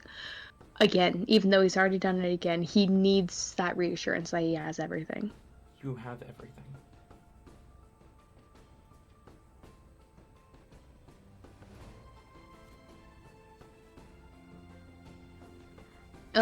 with that reassurance, he would, again, knowing he has to calm down, attempt forms of meditation.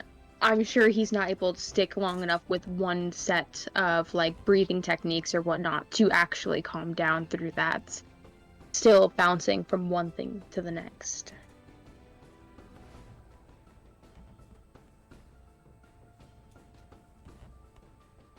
Okay.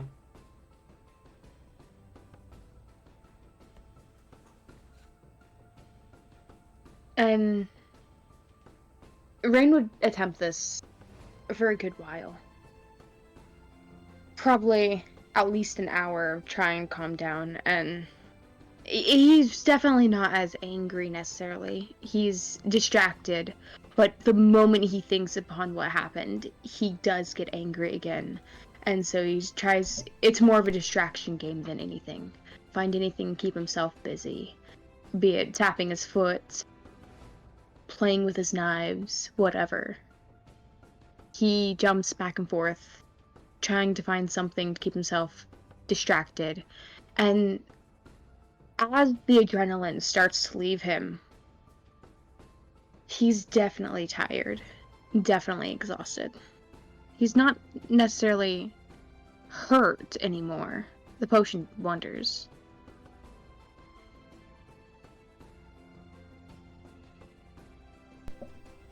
You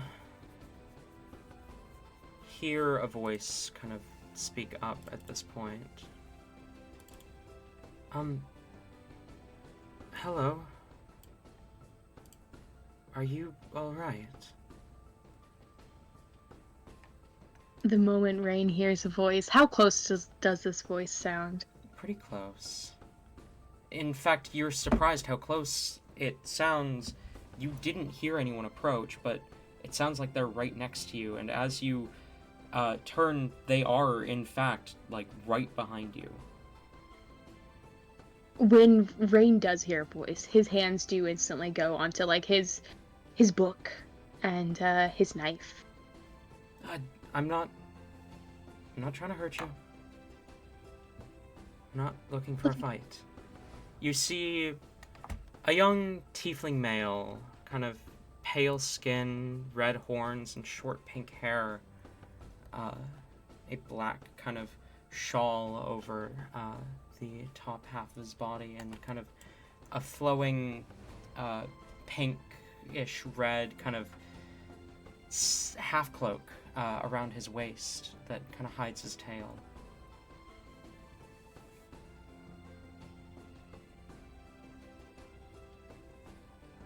Without answering his question, Rain will instead ask one of his own.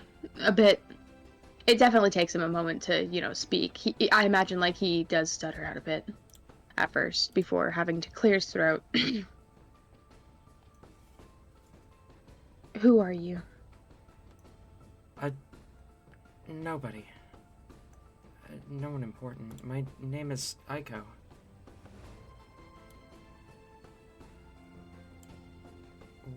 Who are you? What are you? I've never seen you around here before. Also, no one important. Rain kind of over-exaggerates it, but he gives off the oh, it's just this kid type sigh, and like he does definitely over-exaggerate the okay, I'm gonna relax now, but he is definitely keeping an eye on this tiefling.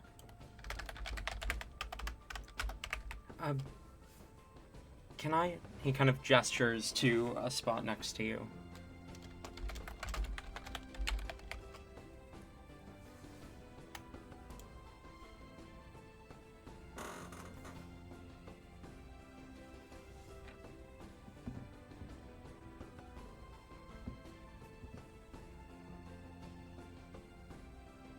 I suppose Rain is notably making sure that he's watching the hands and the tail and the feet. He's not gonna get robbed today. He kind of sits down next to you.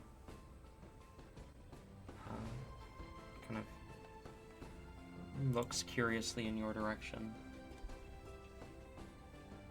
but kind of sits silently.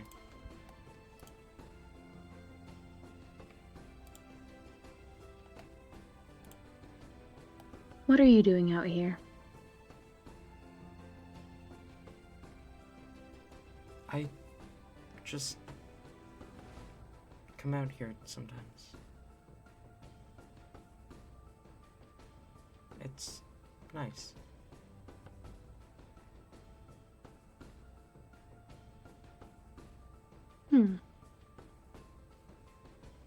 It is quite nice.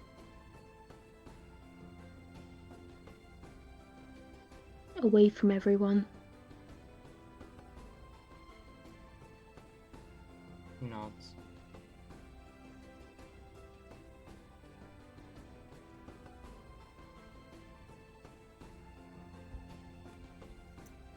Typically, Rain is one to prompt conversation. Rain is one to lead a conversation, get information anywhere they can. But Rain is tired.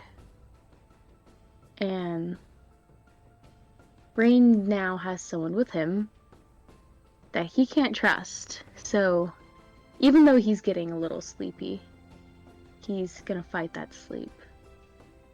And gonna try to outlast this person.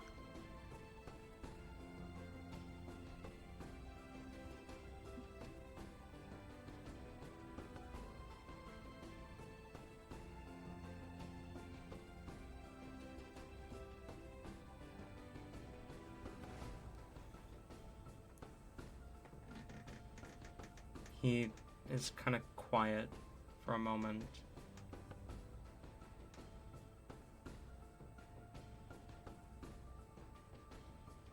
As he looks at you.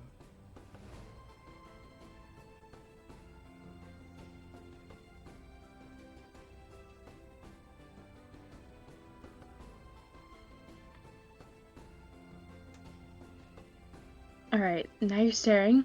What is it? Do I have dirt on my face or something? No, Rain will go you're... to my office. I've never seen you around here before, is all. I mean, surely you get visitors. Don't take too much of my character, kid. I'm just a traveler, that's all. I guess. This place is just not normally easy to find. Oh, you're talking about this place. I thought you were talking about the city in general. Yeah. I don't know how I came across here. Just walked here, I guess.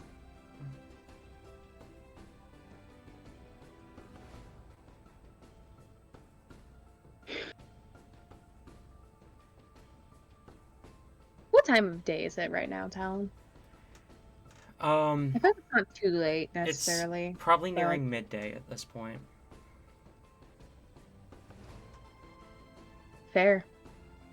Midday, Rain spent most of the day sleeping unwillingly, mind you, and he's probably still like tuckered out. And it's like the point when you sleep too much, like you're just gonna be tired for the rest of the day almost. Rain will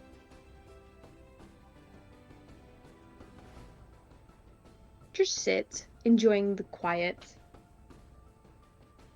the noise, and almost sunbathing in a sense. Over time, he does get a little more genuinely relaxed, but not enough to stop watching his pockets, mind you. He knows how people in the city work. He's been in that position, stealing from strangers. He's had enough things stolen from him tonight. Damn.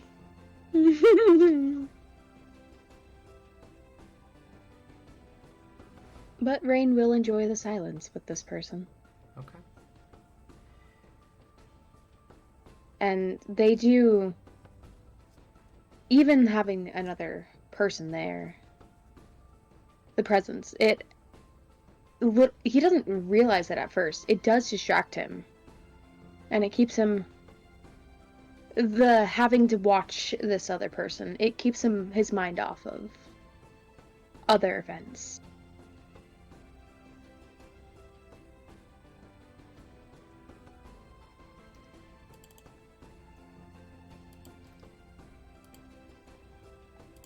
How long would this person sit?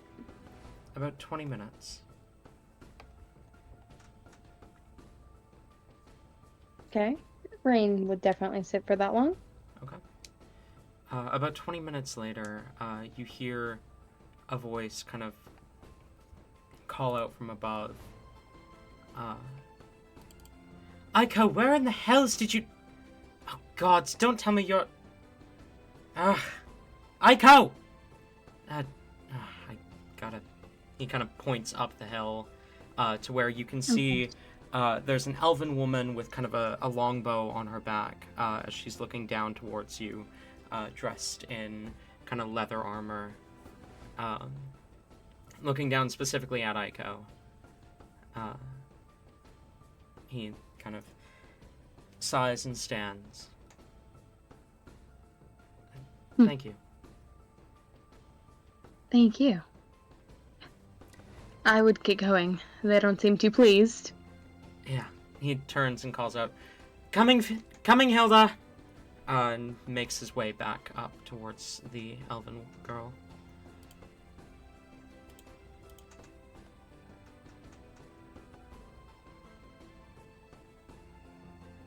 Leaving you alone. It's at this point that Rain realizes this is not the time nor the place. He can't just be leaving Hellebore alone like that. Hellebore can get into too much trouble. Hellebore could be, in the time that he's been fucking off, Hellebore could have been killed or abducted, and that definitely wakes Rain up as he stands up, brushing himself off. And without so much as a second glance at the oasis behind him, Rain will walk out and try to retrace his steps back to the tavern. Okay. Roll survival. I'm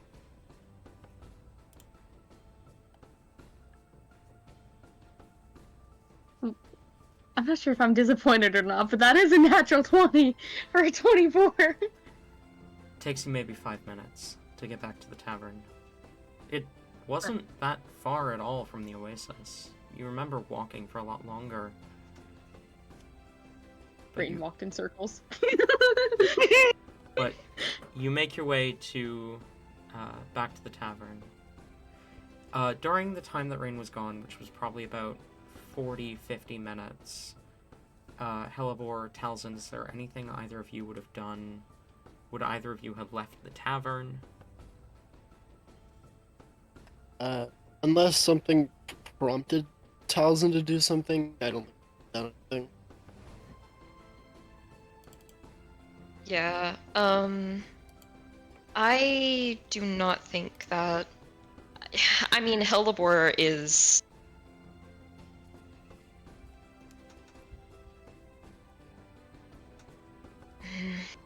I'd say, honestly, about that amount of time is how long she would have, bared with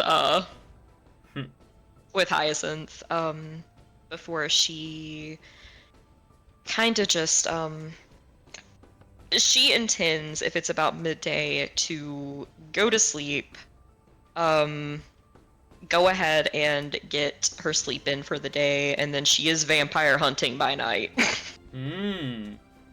That is her intention. After I get to prepare locate creature, she is gonna be on the fucking prowl, guys. Okay. And she would mention that as like the plan, like for the other ones to kind of, you know, get some sleep as well. Okay. Hyacinth kind of nods and says, I don't need as much sleep. I'll stay up, keep an eye out for Rain. Okay. Tell get some day sleep. Um, If you will allow her to, you have a cat that is cuddling with you. Yippee! Yippee! Yippee! Yippee! Rain, as you get back to the tavern, Helibor and Talzin are asleep. Rain wouldn't immediately go back into the room. Okay. Rain would go to the innkeeper and just say, "Hey." If it's the same one that he somewhat remembers briefly, his memory's a little hazy as to what exactly the innkeeper was. You do see the same goblin. Hey, do you remember me from earlier? Oh yeah, you're the fucking weirdo. Yeah. Is my did you see my friends leave? Are they still here? I didn't see no one leave from your group. All right. Thanks. Appreciate it. And Rain is going to. Nale knows where the tavern is. Well, actually, Rain would ask one more question. Do you have perhaps a place where I can buy magic supplies Fucking for spells and whatnot? for spells? Mm-hmm. Magic. What are you, some kind of nerd? I love him so much. Rain kind of does a so gesture. Yeah, there's a place not far. I think. Do you know the name of it? Why the fuck would I can't read those fucking letters. Yeah, okay. I'll find it. Thanks for the help. Yeah. Fucking weirdo. Rain will go. Rain's goal here is to buy the stuff so I can cast Find Familiar. Okay. You make your way down the road. You were not given very specific instructions. Nope. Not even really told which way down the road. Can I have an investigation check? Sure.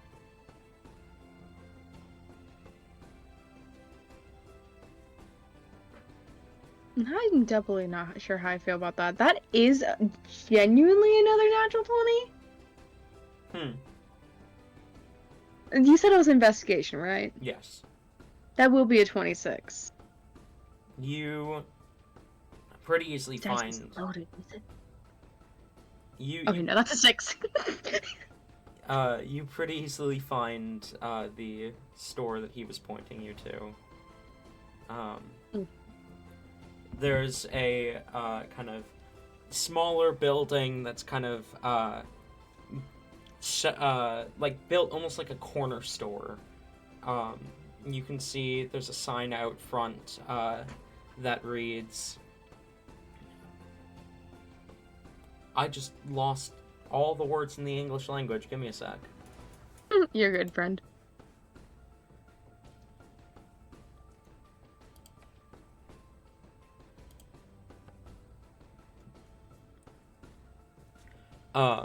That reads Everly's Evermore.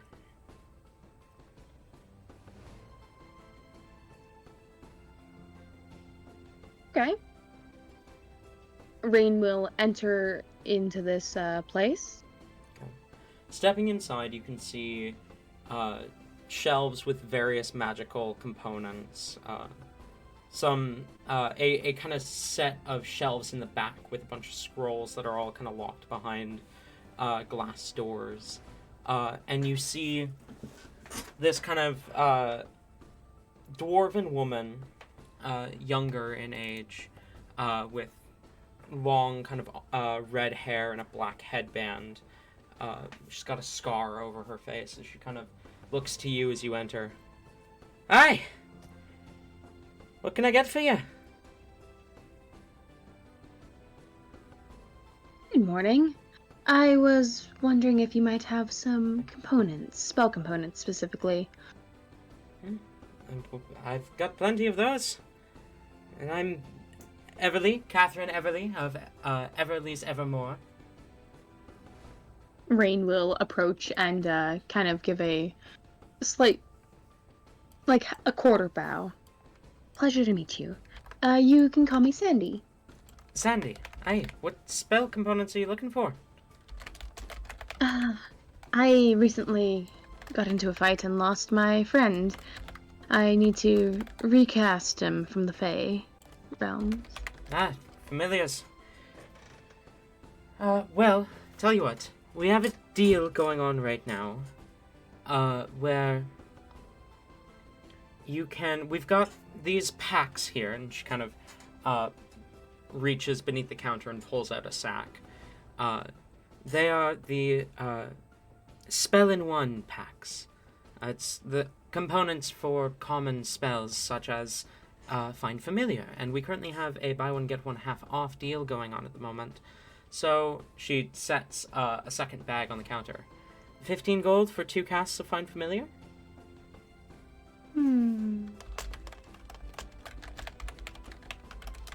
I'm down for that.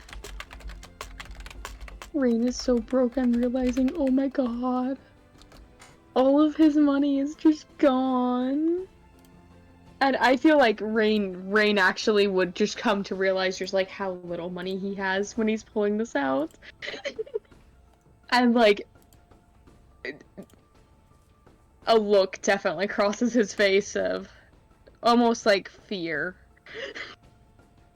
And Rain will pass over the 15 gold. She takes the gold, slides you the 2 bags. Aye. You tell your friends, aye? Certainly will. Thank you. Have a good Always day a then. pleasure doing business. Pleasure. And Rain will quickly exit out. And now I need to make a roll. Okay. Okay, Rain's going to go back to the tavern. Alright. And is the goblin innkeeper still there? Mm-hmm. Alright. Rain will kind of slide up to the bar. To the counter. Sorry. Hey! You're back! To the bar. Again! I am. You weren't I was even gone wondering- that long this time. Oh, definitely not. It was just really a walk down the road, then turned around. I miss this place too much, you know? Fair enough. I was wondering, though, are there any rooms next to the one that you gave us, by chance, that are available? Eh. Kind of grabs the clipboard again, looks at it, stares at it for a long moment. Nightfin! Yeah? Come read this for me. Okay. The bugbear hobbles out of the kitchen, looks at the clipboard. I'm looking for a room next to the one we just sold. No,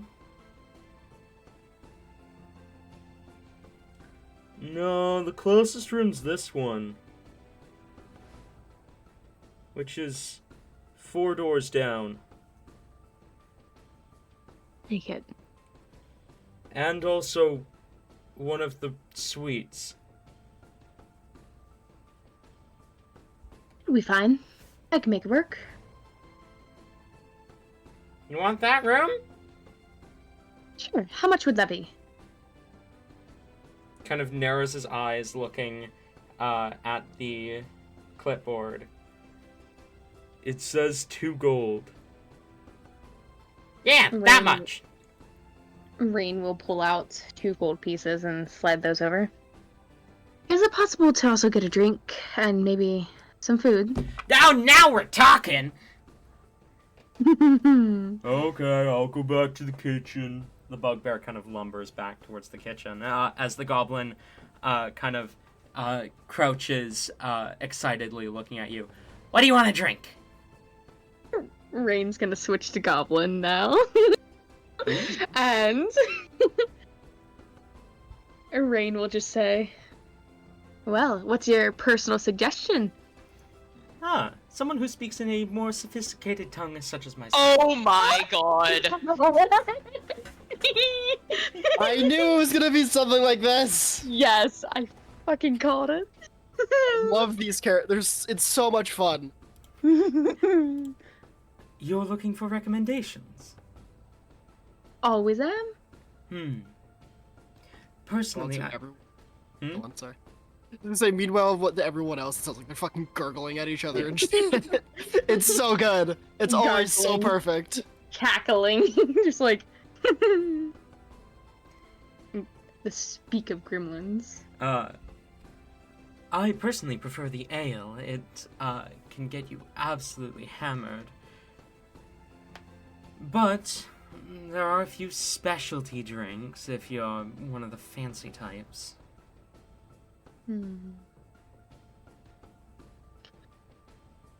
I think I'm done with being fancy for now. I'll take an ale. Hmm. Actually, I'll take a couple. Alright, and for food, I mean, it depends on what you like, but the sand shark here, absolutely perfect. I'm not too hungry, honestly. I just need a little something.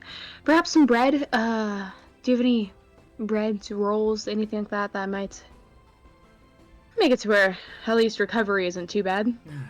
Yes, we have some bread. Let me... He turns and calls out in, do you speak Infernal?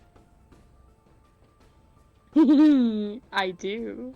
You hear him call out in Infernal, Arvin! We need some bread! You hear the bugbear respond in Infernal, On it! As the goblin looks back at you and then says in Goblin, So I'll get the ale started. How many pieces of bread did you want? We can just start off with one, honestly. I don't know for sure if I'll be able to eat. Turning, he calls back out in Infernal, 1 piece of bread! On it! And then looks back at you. Alright, alright, let's get you that mug of ale. Grabs a mug from under the counter, kind of jumps over to, there's another kind of ledge, on the inside of the bar, stands on that, kind of, gets down real low so that he's, like, basically right next to the tap of one of the barrels, holds the mug under it and fills the mug before, kind of jumping back over and setting it down in front of you. Alright! Alright. Your ale will be a copper, and the bread will be another copper, so 2 copper, please. Rain will fork over 3 copper. Ah, a wonderful tip. Thank you. Thank you. When speaking with the Goblin, Rain is sticking purely to Goblin.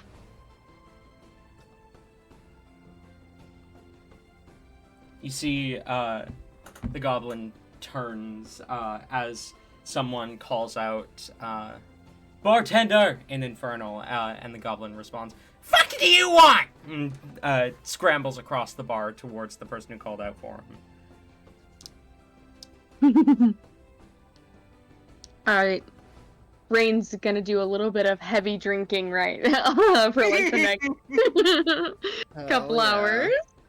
Talon, like do you want con saves rolled? Because like Yes. he's drinking till he definitely feels something. Yes. Which would mean how much money is he gonna spend tonight?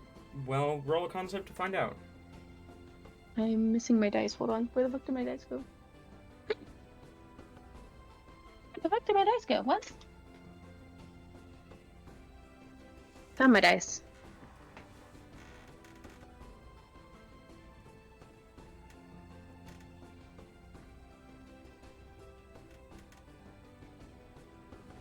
Are the higher con saves better or the lower con saves better? Higher con saves means that, you are drinking more. Well, fuck me! Because I rolled another natural 20! Jesus Christ, are you sure that die's not weighted?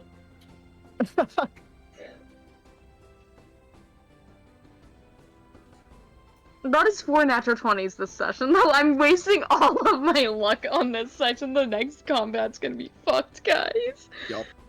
But like, this isn't even lucky. Like, this is gonna be like, how much money do I take away? Oh god. The first drink goes down without any effect at all. It barely even burns. You order another, and again, it goes down with barely any effect. You Okay. get- What were you gonna say? Is there any feeling after the third? Barely, like a little bit. Rain's gonna call out to the bartender and Goblin. Bartender! Yes, my sophisticated companion. Ah, yes, a friend. These ales, they're not quite doing it for me. Not quite strong enough. Do you happen to have anything mightier? Stronger? We do have some Everclear. You mind sparing some? I suppose. It'll run you a silver. We love drinking hand sanitizer. It's so good. Yippee! I'm gonna knock off 2 more copper though for those other 2 ales, and then Rain will place down a silver. The goblin pours you a shot of Everclear and sets it down in front of you. Okay, Rain downing that. Roll a con save. That's better. Okay, that's gonna be a 7. Oh Christ. You immediately feel the alcohol begin to affect you. Good. Mixing drinks and it's okay. Straight hand sanitizer.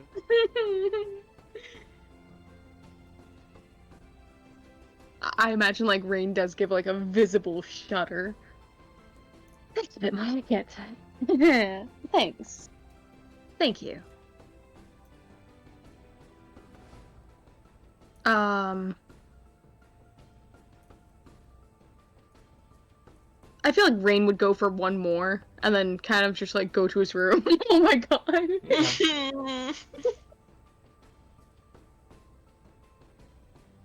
You make your way I will- up to your room. Rain will also give him a silver as well, so I will knock off a total of 3 silver for that. Okay. And then Rain will go to his room, order us down. Okay. And Rain is going to go about casting Find Familiar. Okay. Oh no! There's no way this could go Oh. wrong. You cast Find Familiar, and after a few minutes, you see Felix appear. What do you summon Felix as? I feel like Rain is a little too sad right now to put much thought into it. Felix is gonna show up as a cat. Okay. A white cat. As Felix appears, Oh. you hear his voice echo in your mind. I have returned, master. Rain is going to just go for Felix and pull him into a hug. Ah, I'm crying. it is comfort today. Understood. Kind of nuzzles against you and begins to purr a bit. Rain's just gonna whispering into Felix's fur, just mutter out, "I'm sorry," and sorries. It's like an incohesive mess of apologies. As Rain kind of just curls up there on the ground, and I imagine that's where he's sleeping for the night. Okay. Well, it's not night. Well, It's for the still day. For the day. Let's call break there. We'll be back at 55 past the hour. How about? Okay.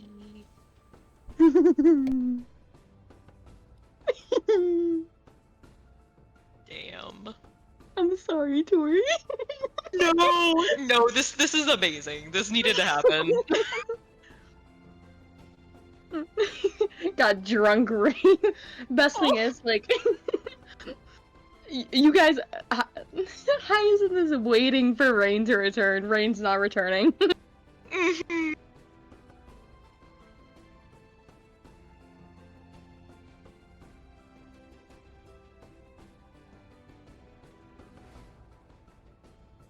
It somewhat went how I expected it to. I mean, yes, this is around what I was expecting. I'm kind of upset they didn't throw hands. I was getting excited for that. Well, okay, so like already Rain was going to have like some sort of emotional turmoil this session.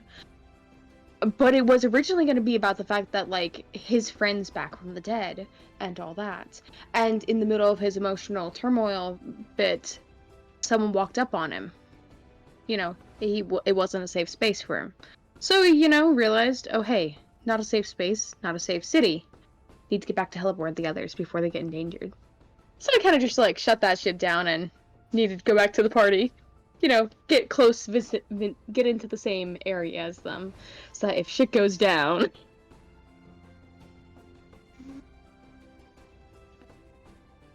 Rain does not feel comfortable sleeping in the same room though now. No.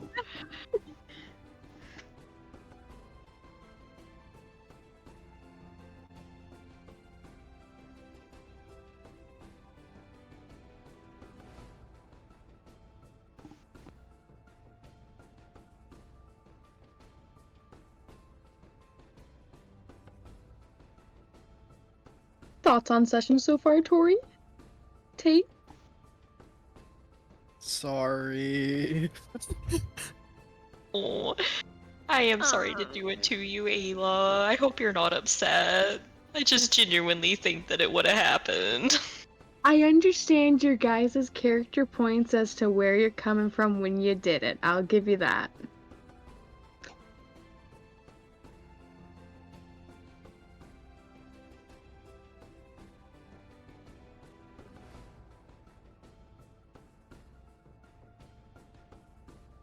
Did you guys kind of, ruin and reveal something that I had been working up since, like, session 3? A little bit. What with with the crown specifically? Yeah. Oh. And that was one. I'm just glad you guys didn't get necessarily everything. I mean, we still got no magic items out of it. Rain's still hoarding everything that we could ever possibly use. Yeah.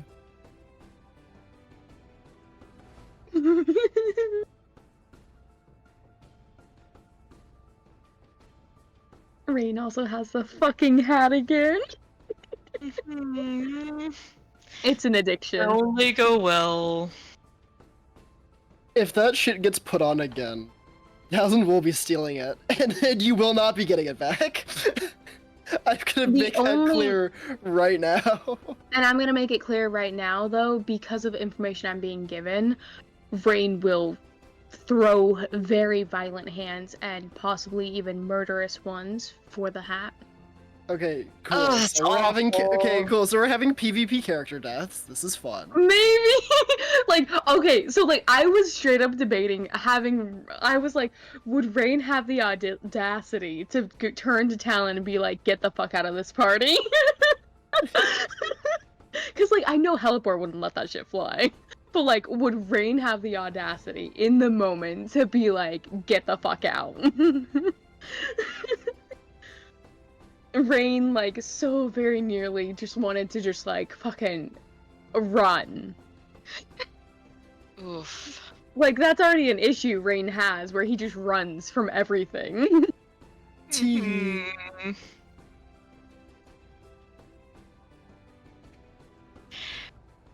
The you have no friends Hellebore is really got her. Yeah, that's kind of off. That's a little offside. That's a little rude. Yeah, no, I purposely had Rain make several jabs at Hellebore's character because he was so angry. I'm gonna tell you right now, if Hellebore touched him during that, it would have been a first warning and then go for the finger. No. Rain was in pretty much just so angry. I mean, I heavily debated Heliport just like trying to do hold person again and like just hog tying him.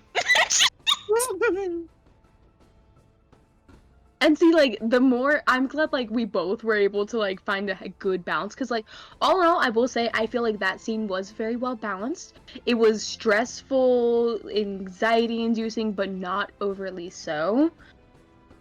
And I don't think it's gonna be damaging, yes, but it's not going to ruin the party.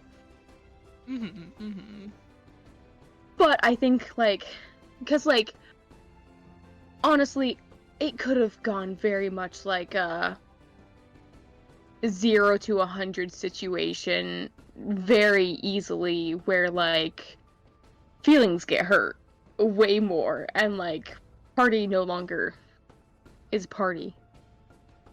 I'm gonna be back at the end of the I'm gonna dip for a sec.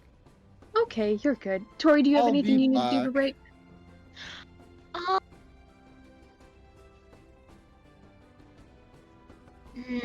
I'm probably gonna say hey to Tabby and just get up and like stretch or something. Tell Tabby I need a hug. Oh, Eli, I would hug you right now if I could. I request Tabby hugs. I will tell her to give you a hug. Alright, I will be back as well then. Okay, okay.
Hello.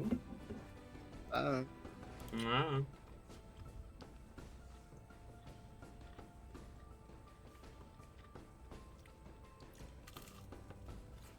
Is anyone else back yet? Back. Okay. Is Rain back yet?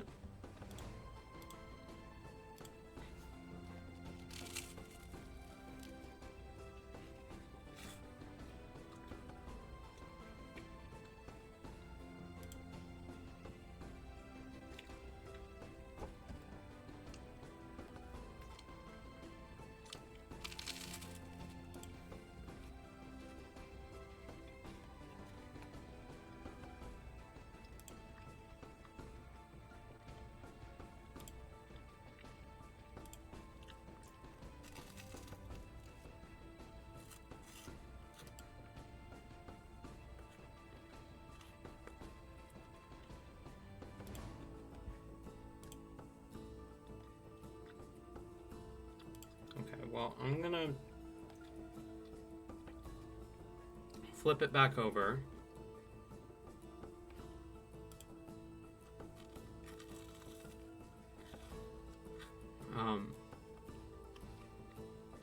Hellebore and Talzin.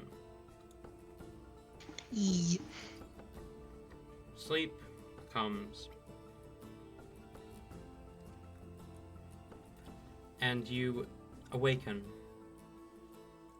near sunset. You can both mark down long rests. Hell yeah. Notably, you see no sign of rain when you awaken.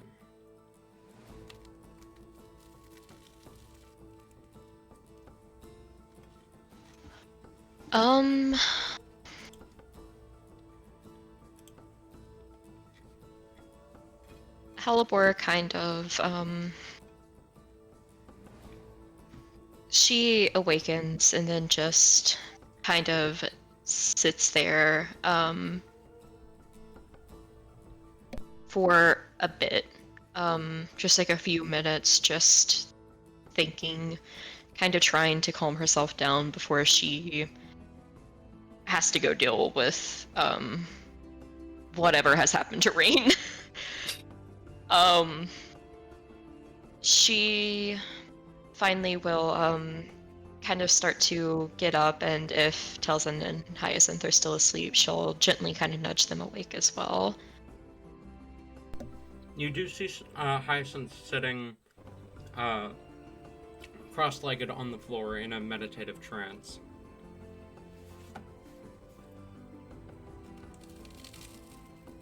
She... Thousands. Okay.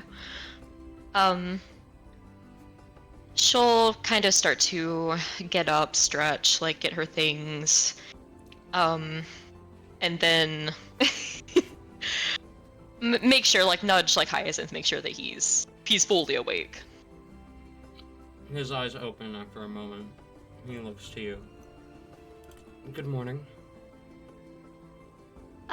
Good morning. Or evening. Are we ready to do some vampire hunting? He kind of glances around the room. Still no rain, huh?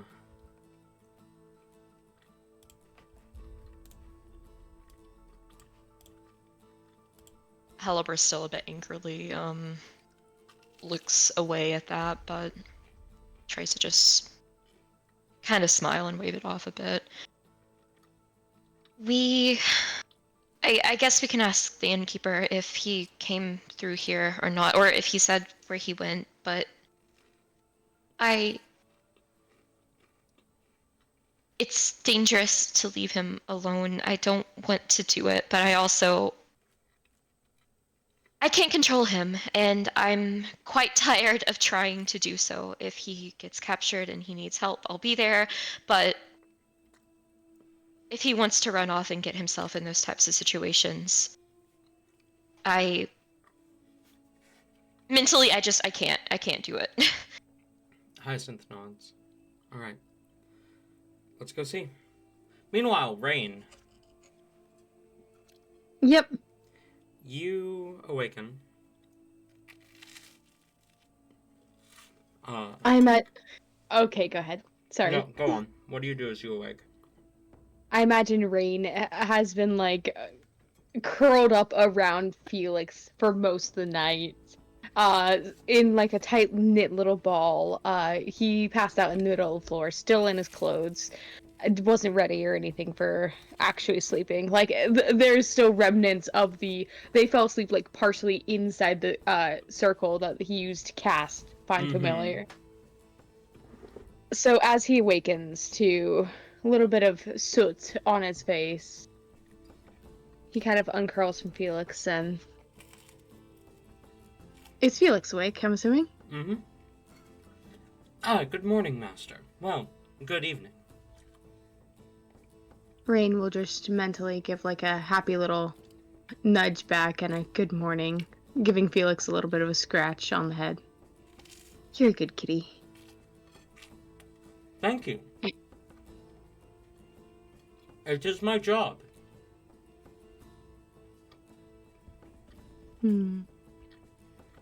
Perhaps. Would you like some food? I do not need to consume sustenance. Just because you don't need to consume substance doesn't mean that you can't enjoy consuming it. You have a point, Master. Would you like some food? If you are offering, I will not say no. Rain will, kind of from his bag, pull out some of his rations. Mind you, his rations are not stuff a cat typically would eat.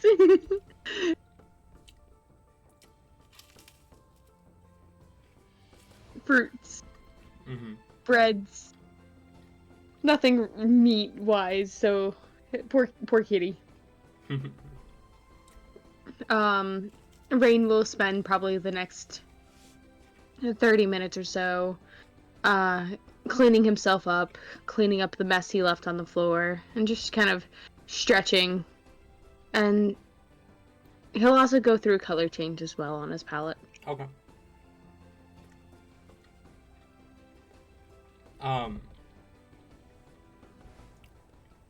In that case, Hellebore, Telson, and Hyacinth, as the three of you make your way downstairs. The tavern is bustling at this point. There are so many people. Drinking, laughing, having a good time.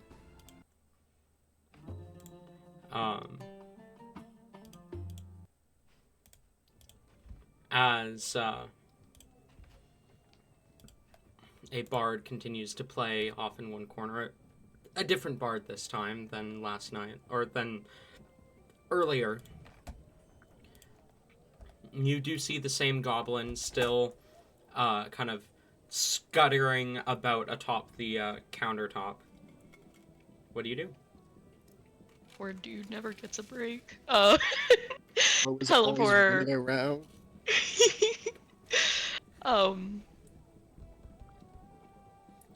Hellebore looks quite uncomfortable with the noise, but just kind of grin and bears it. She will kind of go up to the front. She has the look of like she's someone on a mission right now. She's kind of had that look since she's woken up, a very serious, almost like solemn sort of look. She'll try to wave the goblin over. Hang on, give me half a sec. Sorry, I just stuffed a bunch of food in my mouth. The goblin right now. I don't get breaks, so I have to eat now. The goblin is sneaking food off of other people's plants. Genuinely, I can. Okay, not that part. Hold on. Don't want to get in trouble with work here. Hold on. The goblin scurries over to you. Yeah, what's up? Hi there. The person that we had with us, the bright, colorful half elf. The fucking weirdo. Yeah. Are they? Did you see them come by? Are they here? Yeah, he paid for a night in one of the most expensive rooms we have. Halibor looks concerned at, oh no, Rain spent money on something expensive. uh, she, nods. Can you tell us which room it is, so we can go meet up with them? Oh, yeah, it's like 4 doors down from yours.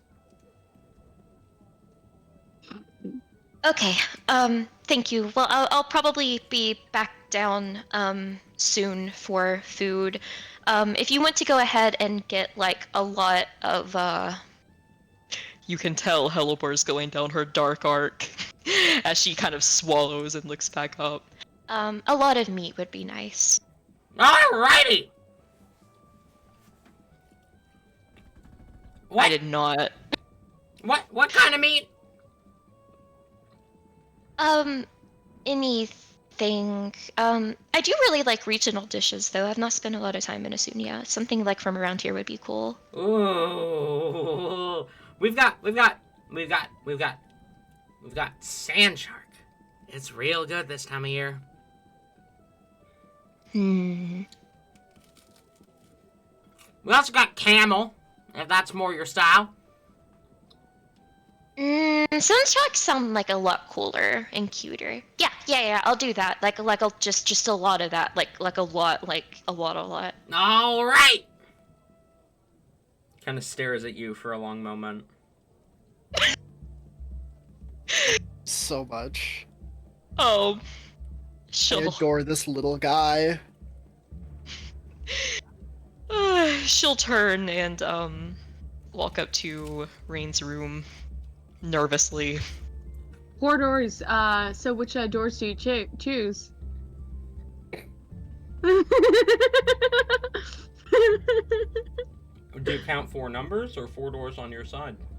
Motherfucker. Do you count your room as door 1 or door 0? I feel like Helibor would do like the thing most people do and count it as 0. She's not in the mood right now. She knocks on someone's door and it's the wrong one. Like, girl is. They're dead. I got they are vampires to dying. kill. Elmer is killing them. She's They're not the person. not quite yet. Yeah, she'll just do 4 doors down, counting our door as 0. And are you going by door number or like, because you guys are door 7, are you going to door 11 or door 15, which would be the 4th on your side? Corey might genuinely kill you right now. The one on our side. I feel like that makes more sense. Door 15? Sure. Alright. Rain, you hear a knock on your door. Oh, Talon, thank you.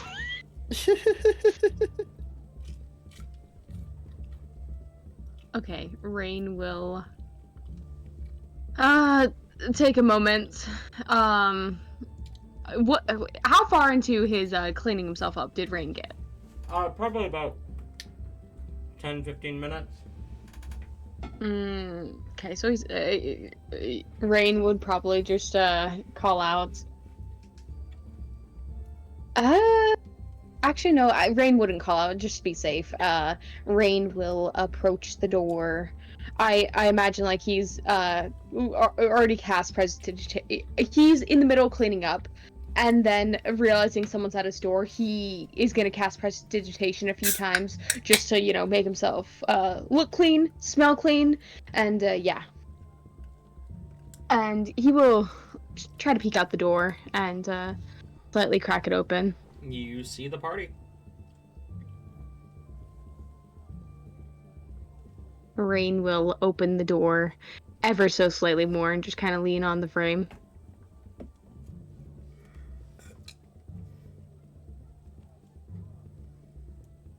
Helibor is kind of shuffling a little awkwardly, but you see her force herself to straighten whenever, like, as soon as you open the door a little bit wider. Rain, we were going, me and my friends were going to go, hunting for vampires. Will you be joining us? Rain will cross his arms and he looks Hellebore up and down, judgingly. He's not like portraying like in which way he's leaning, but like he's definitely he's very thoroughly looking at Hellebore. Cool, have fun. And he closes the door. Damn.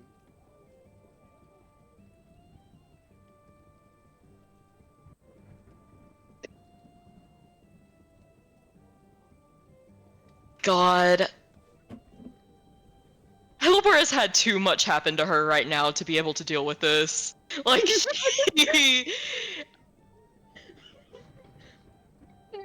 The kids are a little too emotional right now. We need the dads in the party. we do. We like. Oh God. I mean, I feel like there is a surge of like. For Hyacinth and Talzin watching, like you see like her fur start to just raise, and like the look on her face turns just absolutely feral. Like her eyes dilate, and she just gives like a growl much deeper than you would imagine, like from the size of her body, and just kicks the door as hard as she can. No. And she's gonna storm off. Okay. Hyacinth kind of flinches and looks at Talzin before saying, "We should probably make sure she doesn't hurt anyone." On the other side of the door, when the door is kicked, Rain does jump. Oh, good! like a startled animal, like he jumps and like he like just like spooked stiff. Because like Helipor is not controlling herself. Can I roll to see if this actually damages the door? Yeah, roll a strength check for me.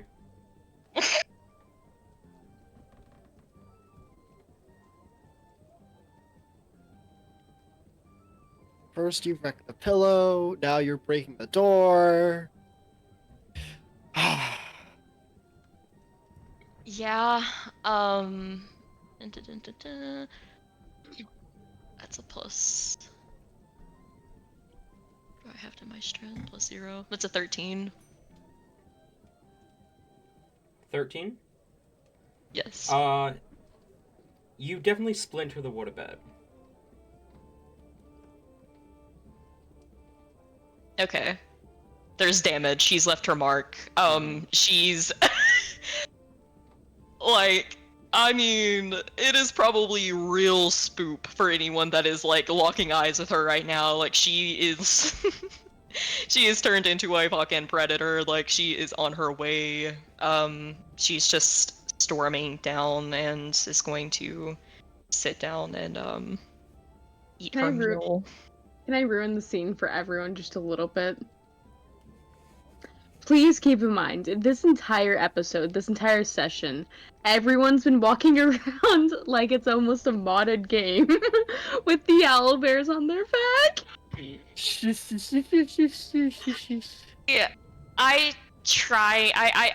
I'm choosing to act like that doesn't exist. Like, I am really choosing, like, Talon, we need a bag of holding, my guy. I'm throwing that out there, like, we really need a bag of holding. No, but we can't, because Ayla's gonna get her hands on it, and then we're never gonna be allowed That's another true, one. that's true. No. Like, we would never get to use it. Not Just give that me we my wouldn't get own to use it, separate bag we'd of get holding. one, Ayla would get her hands on it, and then she'd use it to make some kind of weapon, and we would never be given another one. Talon, you can trust us with bags of holding now. No. Ayla, you one-shot one of my BBHs because I trusted you. I one-shot my dad! Sorry, you one-shot 3 of my BBHs because I Okay, trusted touche. you. Touche. I also get why you don't. Silly me. Helivore is responsible enough for a bag of holding, Talon. Talon, come on, my characters are such hoarders. They need a bag of hoarding. Bag of holding. Bag of holding. Bag of hoarding. That's just what Rain is, a bag of hoarding. A bag of horrors? No, stop. That too. Stop it. Stop it. It's like the one mod though that owlbears are literally a mod that like you have half the party has the mod equipped, half the party doesn't. This is a transmog, relax. Anyway. Okay, sorry. I derailed us a little much. You kind of make your way down. The sand shark is slid in your direction as the goblin says, "That'll cost you 2 silver." Helibor, how many silver? Okay, I actually do have silver now. She will, not even looking in his direction, just slam it on the table. And she is... Well, Helibor always eats like this. She never uses silverware because she, 1, can't, and 2, wouldn't anyways. Like, she just literally puts her face down on the food and just vacuum cleans it up. Like, loud eating noises. Like, there's... It's an animal. You look like you need a drink.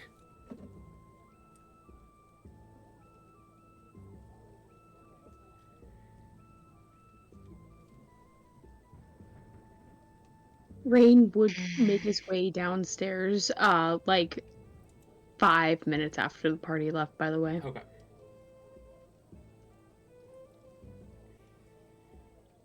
Oh my god, I'm trying to... I mean, Helibor's mad right now, but she's also very serious. I don't think she would risk anything that would, like, hamper her on her hunt right now. No, it's still Helibor. She's being fucking edgy, angry, devouring this meat, and then just looks up to the dude. Warm milk, please. Ah! Is it close enough?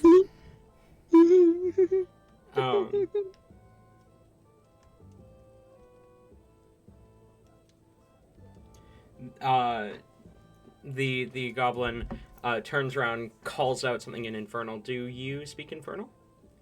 No. Do you, Talzin? I don't. So.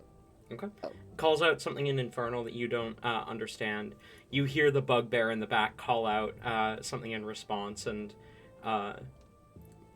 about 5 minutes later, about the same time Rain is making his way downstairs, or about 3 minutes later, same time Rain is coming downstairs, a mug of warm milk is brought out and set down in front of you. That'll be 2 copper for you. Helibor again slams it down. And she is drinking this like light eating the bag of chips. Like everything everything in her is like devoted to this. Like she just like tilts her head back, like drinks all of it, slams it down. I'll take a warm milk mug and drink it. Yes. And like she like normally like Helibor is always like extremely friendly and like polite to absolutely everyone. Like she's always like thank you, bowing, you know, whatever. She just does like a little head nod like in the direction of the tavern keep, and then she notices Rain. It's obvious. She looks at him, but she does not say anything and just starts walking out. In that moment, I'm also going to cast Locate Creature, and I'm specifying vampires. Okay, remind me how it works if you're not specifying a very specific creature and you're just going creature type. The wording, blah, blah. Describe or name a creature that is familiar to you. You sense the direction to the creature's location if that creature is within 1,000 feet of you. If the creature is moving, you know the direction of its movement. The spell can locate a specific creature known to you or the nearest creature of a specific kind, Okay. if you have seen such a creature up close before. Okay. I would argue you have definitely seen vampires up close. Even if I wasn't counting Todd. What? Mm-hmm. What? Crazy. I mean, fuck, start of the campaign, I still would have argued that. You cast the spell, and you see the sun is about half set already in the distance. As you cast it. It's 1,000 feet, you said? Yes. Yeah, you get a ping. Oh, damn. You get a ping towards the docks. Oh boy. Oh man. She again, like how this looks is basically like her snoot just turns from feline to canine. You can see her like scenting the air, and then she kind of has her eyes closed, like focusing, and her eyes just shoot open. Somehow seeming even redder than normal, as she kind of looks over at everyone and just like gives a motion. I've got one, follow me. Going good. Just for the sake of it.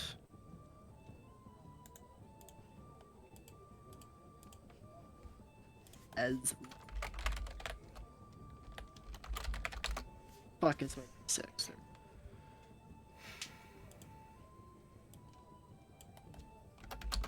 What are you doing? Yeah, that broke out a lot. Oh, what? Vital sacrifice. Vital sacrifice, understood. We long rested, right? Yes. Neato. Alright. You make your way. How long does the spell last? An hour. An hour, understood.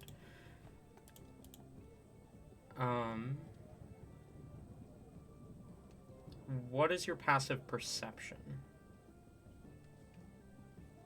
18.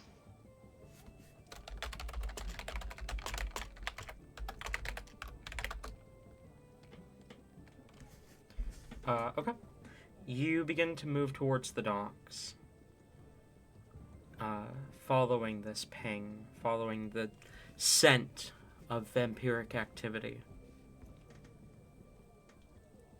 As a note, she is, like a cat stalking its prey. Like, she is sticking to the shadows. She is trying to be as efficient but quiet as possible.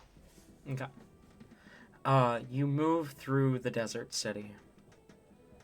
The sun setting in the distance as darkness takes more and more of the city.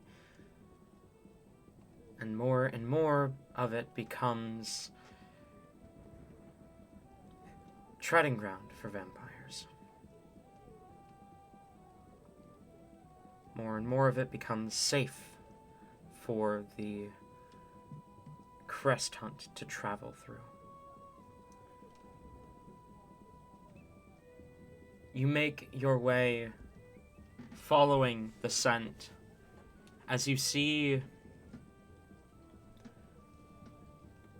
your nose is leading you to the same rundown bay that you fought in.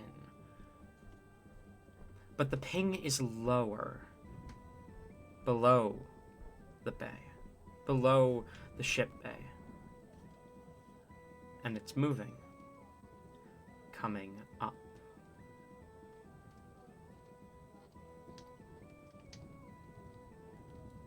Okay. Helibor is going to try, if there is any type of vantage that she can get to, that would be a good spot to kind of watch from a distance to see, like, if they exit the building. Okay. Pretty easy. There's a lot of high places to get to. Go ahead and roll perception as you watch the building.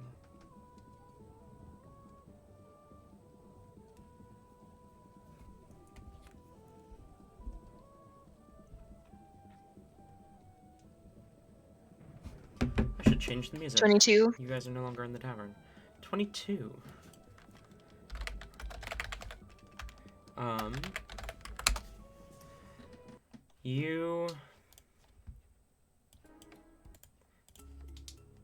You look down towards the bay where you feel this ping coming from. You wait quietly as it grows closer, coming up and up and up into the bay in your direction. The door opens, and you see a man walk out. Tall, elven man at first glance, but he has markings on his skin. Black markings just beneath his eyes. Two pairs that almost look like face paint made to look like eyes.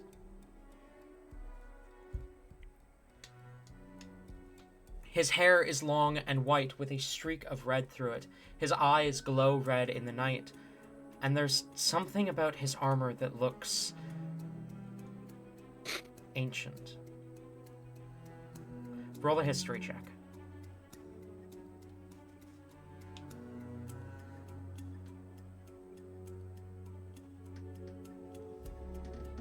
It's actually pretty good for that being history. 18. The sigil on his chestplate, though faded, was the one used by the armies of Mortem.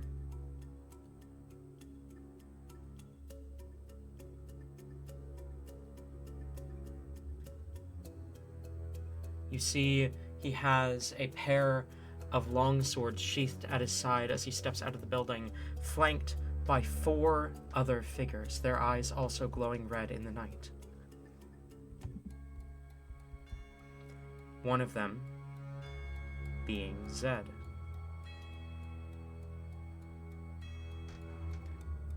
What do you do? Did Rain follow us? You don't see him. Okay.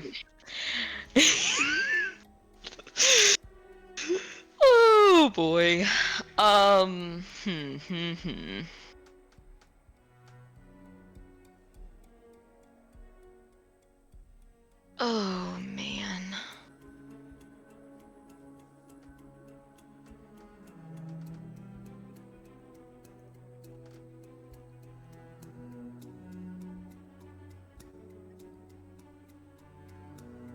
Okay, so I was kind of thinking, like, with the first one, oh man, you know, maybe, you know, this person ain't with them, but that's out the window now, buddy. How far away are they? About, hang on.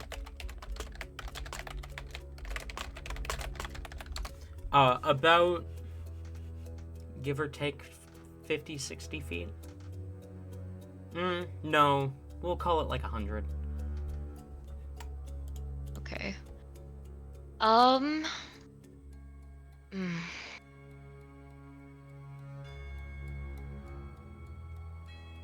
way, that's enough. And are they, like, right beside each other? They are, yes. Alrighty.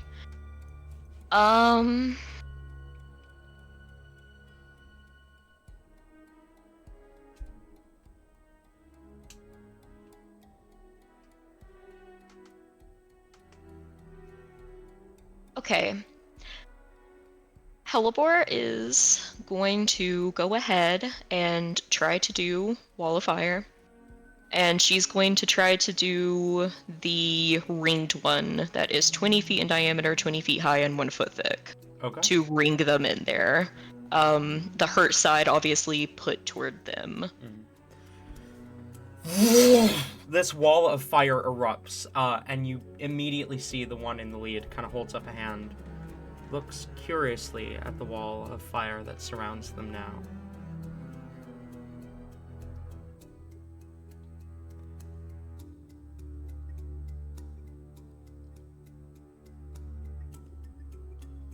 And you hear his voice echo. Do you really believe it's smart to attack me in broad daylight? Well, not daylight, but... Moonlight.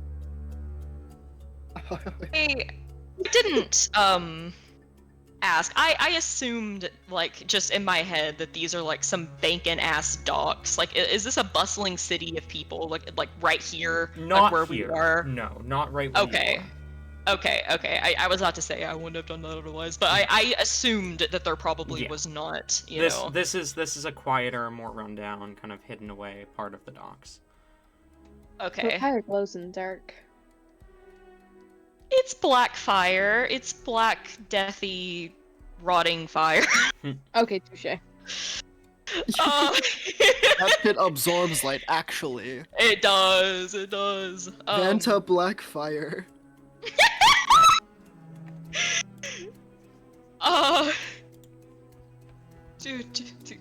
Can I roll damage, or is this being negated somehow?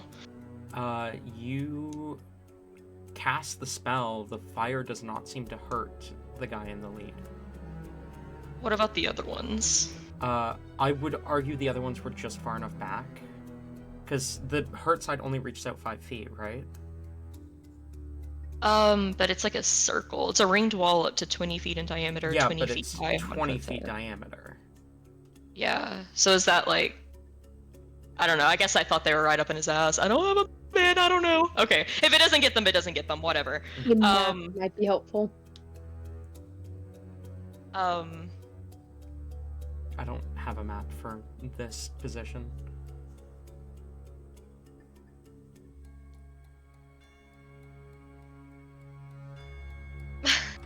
The DM's way of saying we jumped the gun a little bit. The DM's way of saying we are fucked. What do you want? If you wish to talk to me, come do so face to face. Oh no, not the accent. Helliver has a soft spot for that. Oh no. Oh god.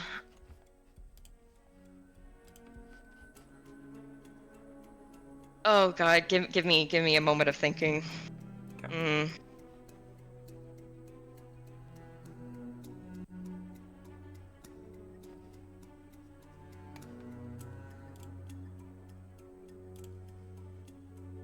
A moment has passed, technically speaking. Shut up, Ayla. I'm just, she asked for a moment.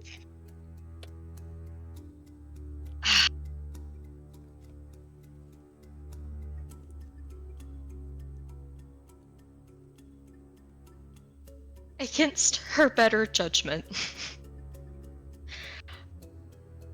Hellebore is going to drop the flames encircling the dude, since it does not seem to be doing anything. That's better. Now show thyself.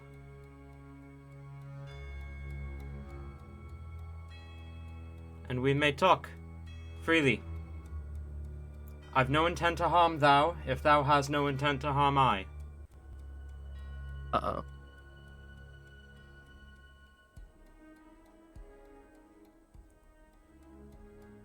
There's still like a good 10-15 seconds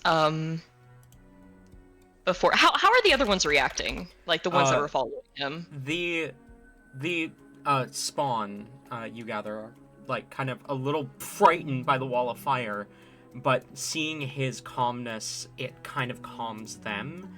And most notably, the goblin is again emotionless.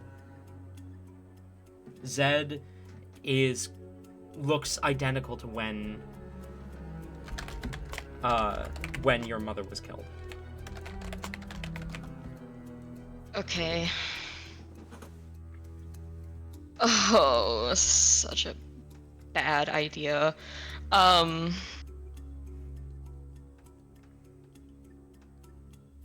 is very obviously weighing the, can we take them, can we not, whatever.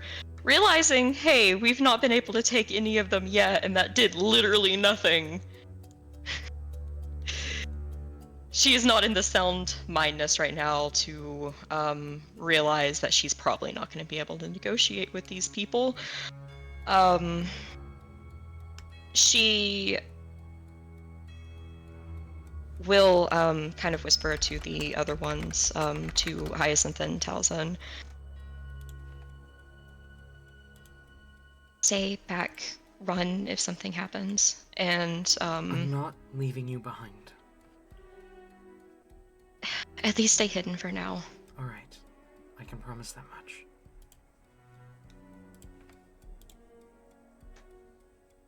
Halibor will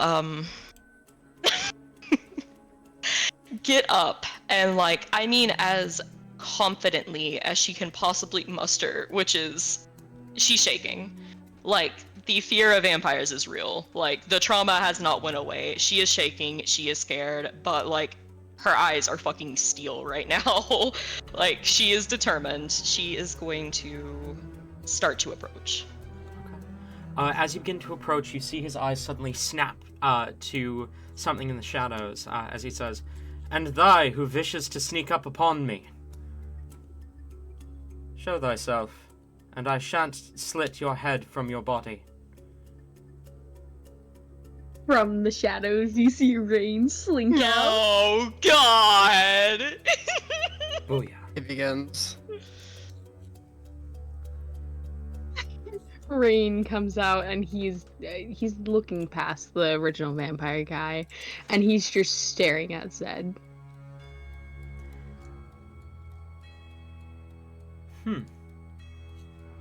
There's something about you. Familiar. His gaze lingers on Rain, before he turns to look at Halibor as she approaches. Well, what is it that you wish to so desperately speak with me about?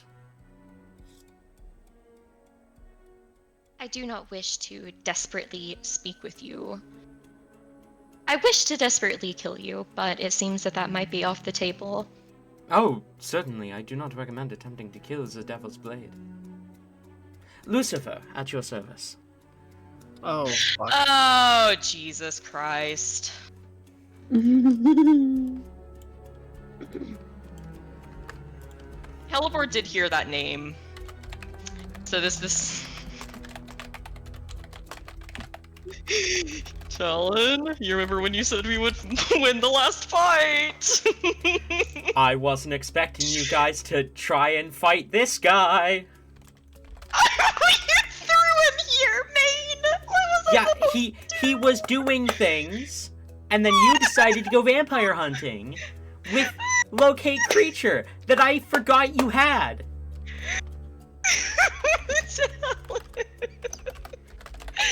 No! God damn it. The next fight that I have planned, you guys are going to win. If we even get there now. Fucking Guys, hell. this isn't the Lucifer I know.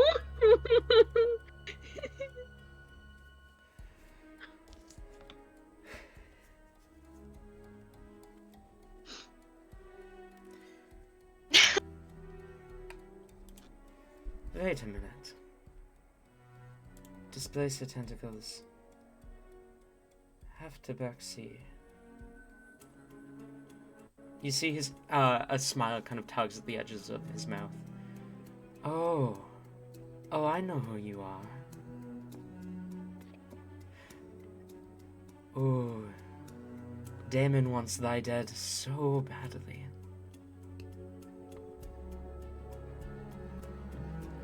To what do I owe the pleasure?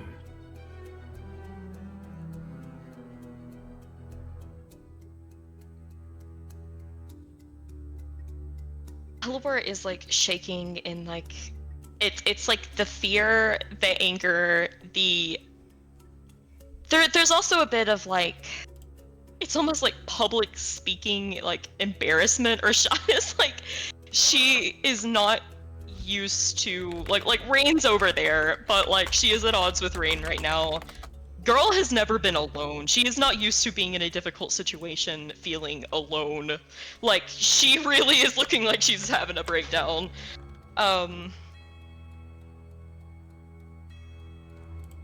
She kind of swallows, realizing that she might have bit off more than she could chew.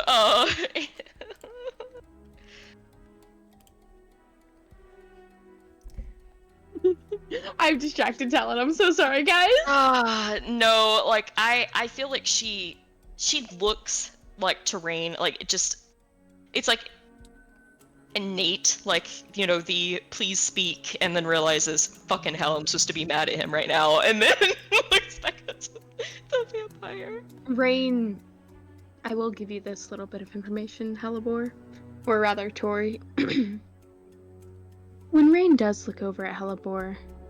Sorry, fucking wrong names! When Hellebore looks over at Rain, Rain will look back, and... again, in way too relaxed of a position, he just kind of crosses his arms and looks back, almost as if it's your turn now. Figure this out.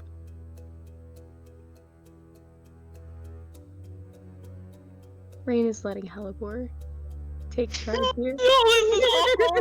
This isn't good. Like, my girl is like all confident and good. Like, oh, we're gonna track down and kill someone until she can't, and then she's like, what do I do? I'm not used to this. Someone else. And then Rain's over here being an asshole. I know we're about to die, but you know, go ahead and say something, Teleport.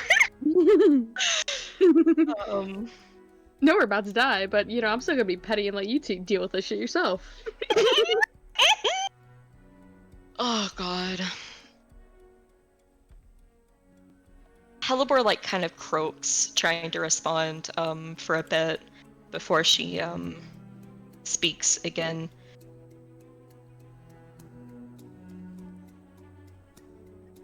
What are you doing here and where are you going? Interesting questions. What business is it of thou?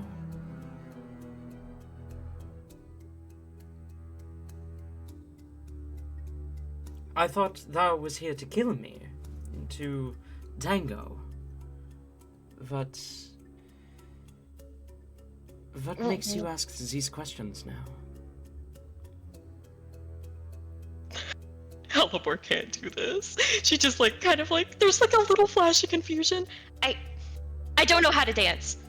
But no, I did come here to kill you. But you know, you're supposed to talk before doing that, right?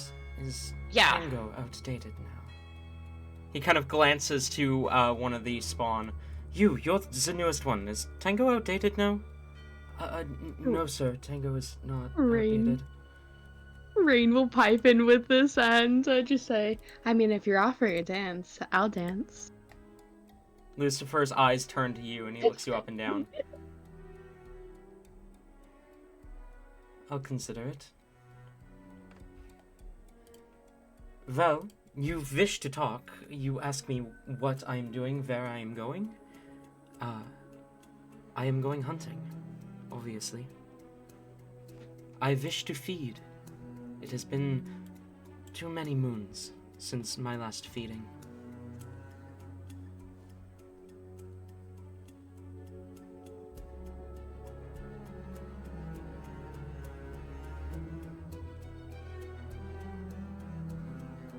Of course, if I wanted to feed on just any crest-bearing fools, you stand before me not only as a crest-bearing fool, but as one who my people want dead. But you make Damon angry, and I find that hilarious. So, I will let you walk so long as you do not try to kill me first.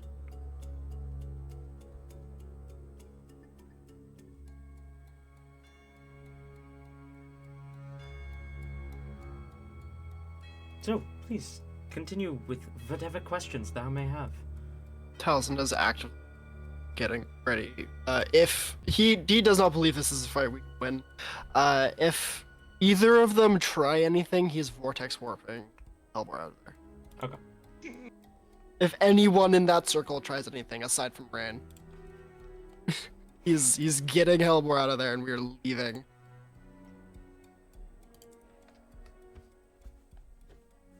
Rain will use this opportunity to approach a little bit closer. Mind you, he's not approaching with like an aggressive stance or anything. His hands are off his weapons, and it's more of a calm, just like getting closer so that they're not speaking across such a vast distance. Helibor kind of thinks for a moment, and then it's almost like she says this without, like, kind of just blurts it out. Can I ask why you're doing this? He kind of All of this. tilts his head at you. Why I do what? Why you're in the crest hunt? I mean, I get that you need to feed and whatnot. That's not what I'm judging you for, but why are you so intent on killing crested people? The crest bearers stole the power they wield. They do not deserve what they bear. None of you do. That power was never meant for mortals.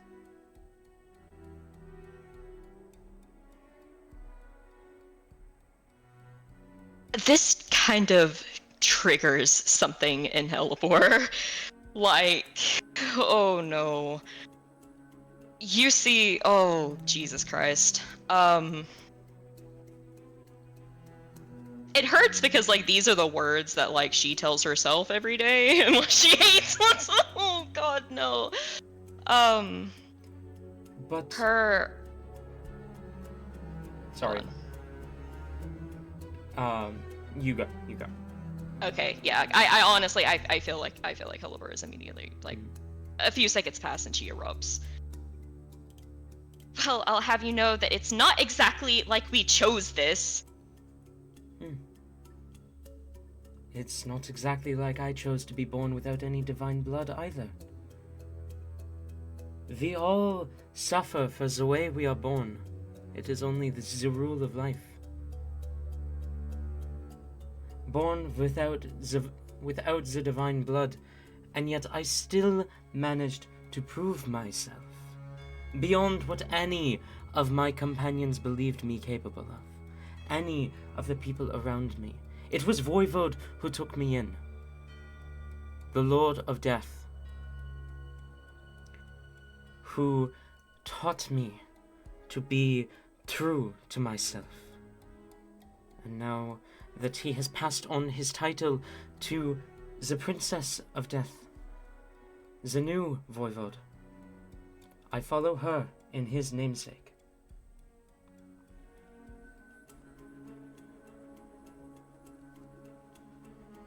Oh, man.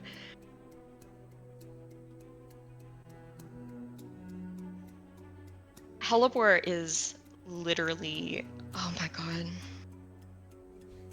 It's a good thing that you have the vortex warp. I honestly, I don't think that she can handle it. Like, with that, with the insinuation that, you know, the person she loves and respects the most would in any way support this little bastard, absolutely sends her.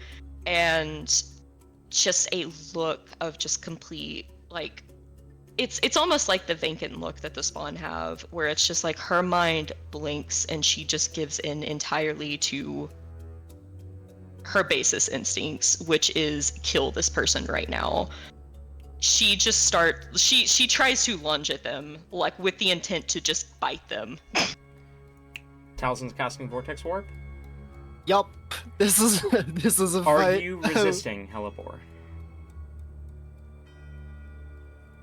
Yeah, I mean, she would. Roll the I save. need you to. What is Whoa. the distance between the two of us? I It's, imagine it's under yeah, like, it's less than 90. 90 feet. Yeah. Okay. Yeah. What were you saying, Gayla? I zoned out. Hold on. What the fuck happened? Helibor's leaping at Lucifer, and Talzin is Vortex Warping her away. What kind of save is that for, Helibor? Intelligent. Intelligence. Okay. No, sorry. well, No, it's con. I'm dumb. Con. Okay. Oh no. Is that a natural 20, Tori? No, but it's a soft 20. Oh yeah, that saves. Oh fuck. Okay, Helibor, roll attack.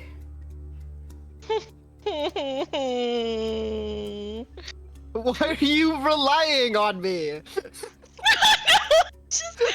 sorry, she's feral right now. I hate this. I No, don't this like is what she would do. It is. I don't like it.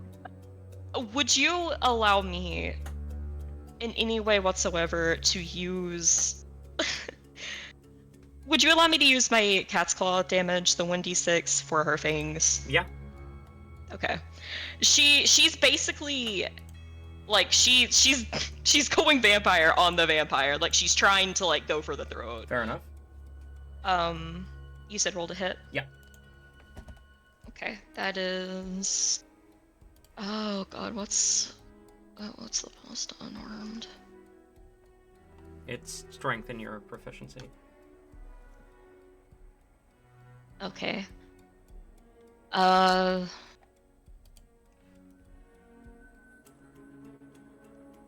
That's another soft 20. Shit, roll damage. God. For you. Oh, oh no. Oh,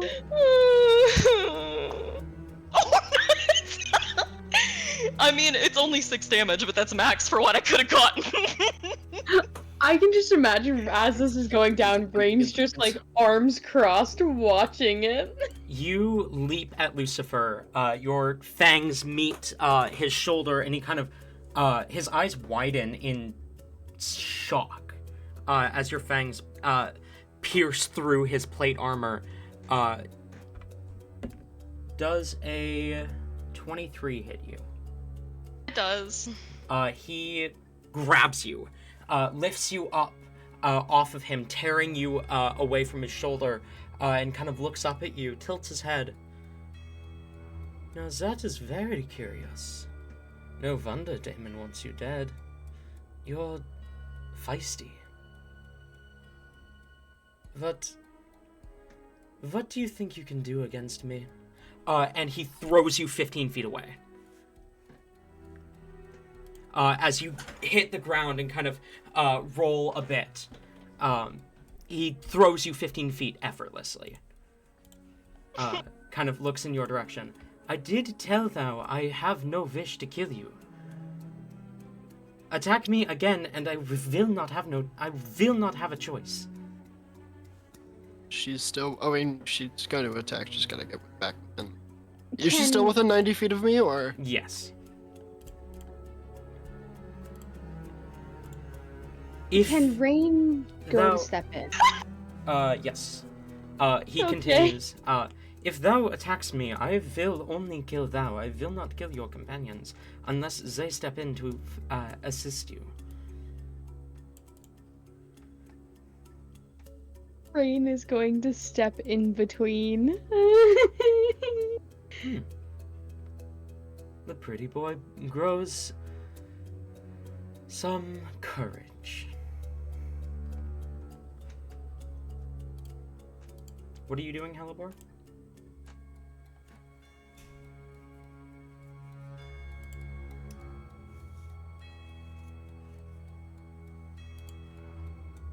Tori? Yeah.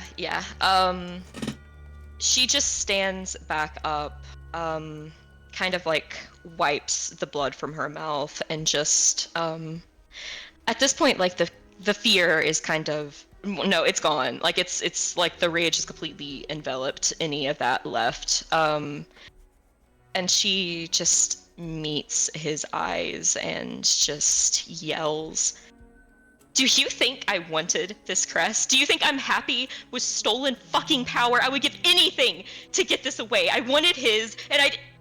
Fuck you!" And she's going to, Tilts his head as you say that. Anything? She's going and trying to attack again. Okay. Can Rain like try to like provide cover in a sense and like try to put himself like in whatever bite area, make it the attack instead deflect onto Rain? Sure. We'll give him half cover because of rain. Helibor, roll attack. If Helibor misses because of the half cover bonus, it'll hit Rain instead. Okay. I mean, it's not much to hit for this, so we'll see. Oh god. I rolled really bad. Oh no. That's a 5. You leap at him, you leap over Rain, and kind of bite down towards him, and he just sidesteps as you face first into the sand. He looks down at you and says, "A shame. I really wanted to see what would happen if I let you live." As he draws his sword, and he's going to go ahead and strike you twice while you're prone. Oh, can What was that, Tate? I was gonna say, would there be another point in there where I could try to grab her out of there? But if things are already moving, then no. No, I'll give you a chance. Yippee! So Helibor, roll another con save. Come on, Tate. You've never failed these. Come on, Tate. I have no control over here. What do you mean I never fail these? Roll low. Roll low. Tori, roll fucking low. Oh god, okay. Oh, Come on, thank Tori, you always fail these. Let's go. Yes! It's an 11. That fails, 11? right? Yep. That Yes, fails. that fails. That Jesus fails. Christ, that silence literally made me have a panic attack. Sorry. Sorry, I was reading something. The spell wraps around you as the blade sinks into the ground where you lay just as you are warped away. Kind of Okay. looks in Talzin's direction. Like Talzin, like as Helibor like appears in front of Talzin because that's where he whatever, he like grabs her by the collar and starts trying to just like run off and back towards the tavern with her. Can Rain like raise a hand up to Lucifer and just say, "I am so sorry about that. Truly, you might be familiar with it, but that is... Helibor is certainly an angry one. Please forgive us." Trust me, I've seen that very anger reflected in Damon's eyes. She and him are much alike. I can definitely agree with that. You interest me. How so? Your whole group, you are so spirited. Well, do try not to die. I do very much want to meet you again. Although, I believe I have some hunting to do. And you should get some rest. I would hate for something bad to happen. As his eyes flit over to Talzin, I need a charisma save from Talzin. Sorry, a wisdom save. Oh. Talzin's not great at these. Oh no. Tori, you just fucked the group. But I sorry, that's mean to put that on you. Oh god. What did you get, Tori? I didn't ask for Wait. one from Tori. No, I thought you asked who did you ask for wisdom? save? You. You said charisma then wisdom. Yeah, I said sorry, wisdom save. Oh, I heard Tori wisdom save. My bad.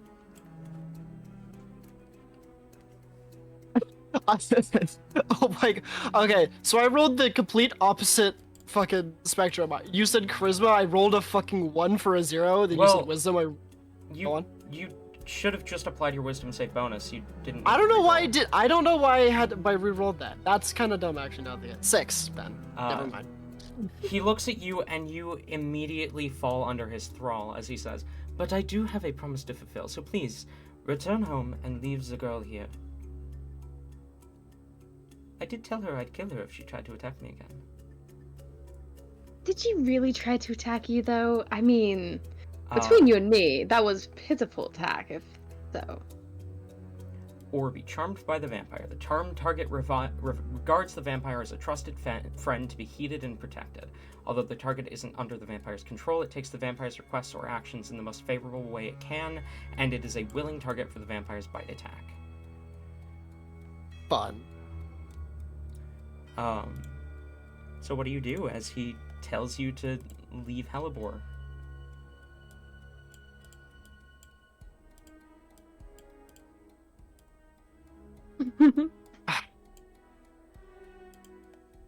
Don't worry, he's just He- a friend. He's okay. Do I still like retain everything I was doing beforehand, or do I like trying to? It just says, regards the vampire as a trusted friend to be heeded and protected, and takes the requests or actions in the most favorable way it can. Okay, because my immediate reaction was just like to drop her and tell her to run, and then move out of the way. Yeah, I Yeah. feel like that works. Okay, cool. Yeah. So Taliesin just kind of like puts Hellbore down and just goes run, and then he'll step out of the way between them. Halcyon, a little wide-eyed, says, "Hellebore, please run." Halcyon. Hyacinth! That's twice. Fuck me! I'm good, thanks. I've been playing too much fucking Baldur's Gate. Hyacinth! But- Okay. Yeah, what do you do? I feel like Hellebore can. Oh Jesus! I hate this. She's angry and she has no parents to stop her. So this is where Hellbore dies. No, she I mean, it seems clear that legitimately, like, they only really seem to want her at the moment, so she is Hyacinth following? Hyacinth is, like, backing up, getting ready to run, but he's keeping an eye on her. Okay. She'll. She can see, obviously, like, Taliesin just dropped her, like, he's gone. He's not here.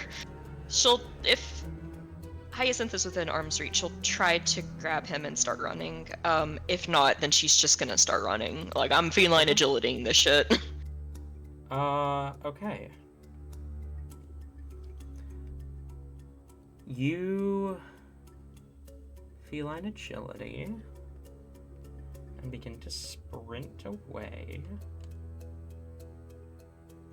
As you hear, "No, I said I would kill you, didn't I?" And he is going to... Can she try to, like, jump behind some cover or something to break line of sight? Yeah, you can break line of sight easily.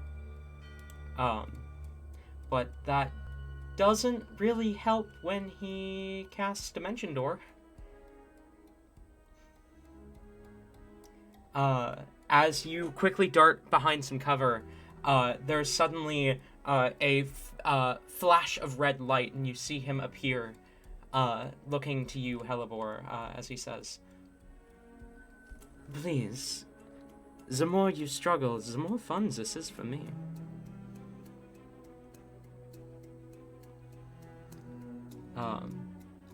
You know what? For the sake of it, we're gonna enter initiative, sort of. It's gonna be, we're just gonna, like, his turn, your turn, his turn, your turn. But your turn applies for all of you guys. So, Okay. he used his action to Dimension Door, so it would be your guys' turn. I mean, technically, guys, if he does kill Hellivore here, She's got that we deal need to with make Tiana. sure. Yeah, I mean, like, it's a waste of it, but, like, it would get her out of this situation, I think, maybe. It would count as a death. Crazy Hmm. idea. We could also just, like, not. Crazier idea, though. We shouldn't have gotten in this position in the first place. Mm-hmm. Rain over here trying to be friendly with the vampires. Tori, fuck that shit. Love you, Tori.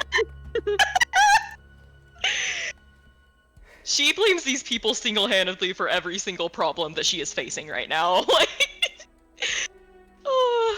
oh my god, she's angry. They're not even responsible for everything, just most things. Yeah, just, you know, the death of her mother, the quote-unquote death of her dad, you know, reminding her that she got the wrong crest. Pushing all the triggers. Okay. Hellebore is going to...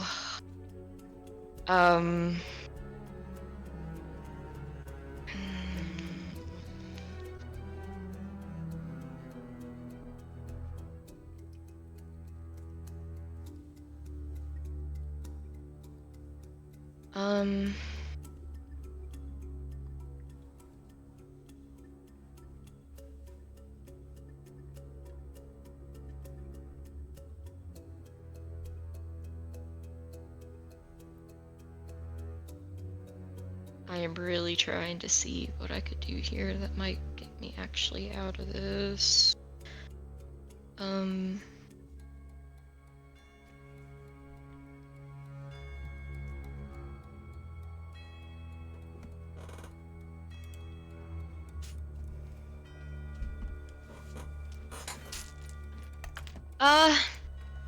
Okay.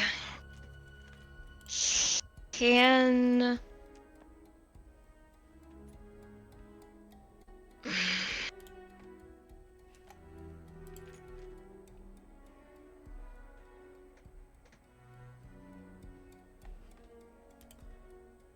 Can...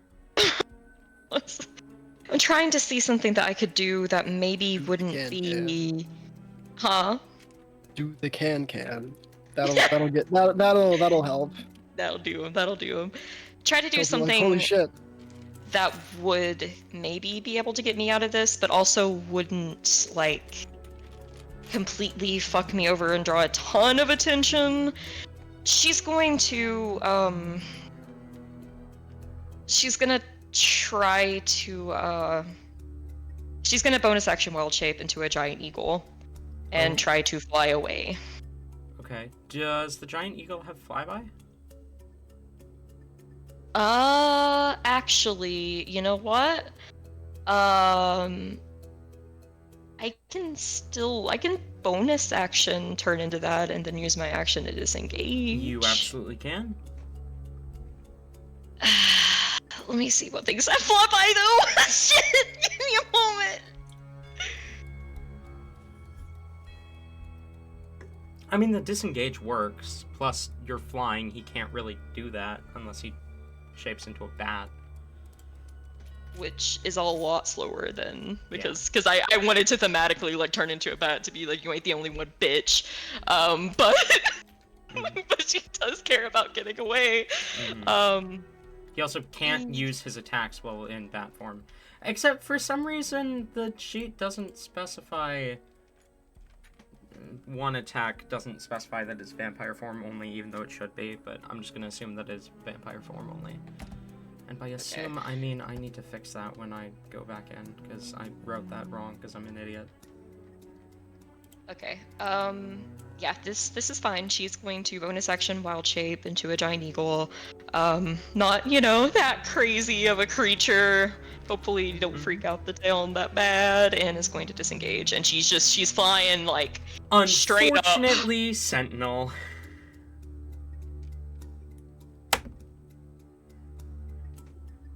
Why do you want me to die? That's gross.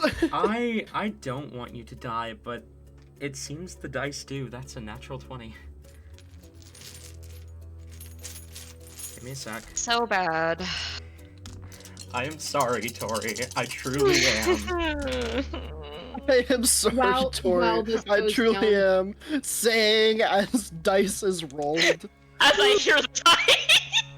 While this is going down, the entire time, like the moment the scene moved, Rain is moving with it. Like Rain's booking it over just to go watch, see what's happening. Okay. That is 42 points of slashing damage. Yeah. Let me see how much that will take me. I mean, that'll break the form definitely, but. And it also brings you down, brings you to 0 movement speed. Because. Oh my god. This is what happens when you fight a general from the War of Heroes time. You guys weren't supposed to fight Todd him wasn't yet. this cool. Todd also didn't keep his skills honed over the last 5,000 years. I'm sorry, I had to make the jab.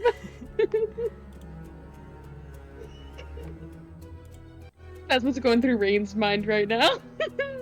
Oh my god. This person worked for Todd. They couldn't have been strong. Oh my god, that's so bad. Okay, wait a second. Let me. More so, this person worked for Todd? Todd should have been working for them. Oh my god. Okay, so I'm sorry. How much damage was that? 42.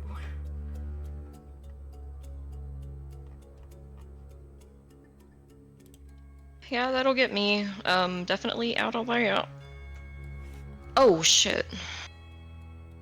Wrong amount of damage.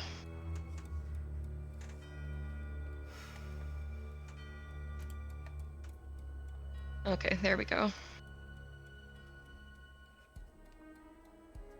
Okay, yeah, I guess that's sort of everything I can do. Okay. Does a 24 hit? It does. What about a 22? It does. Okay. He quickly draws his sword and swipes at you twice. That's cocked. First hit is going to do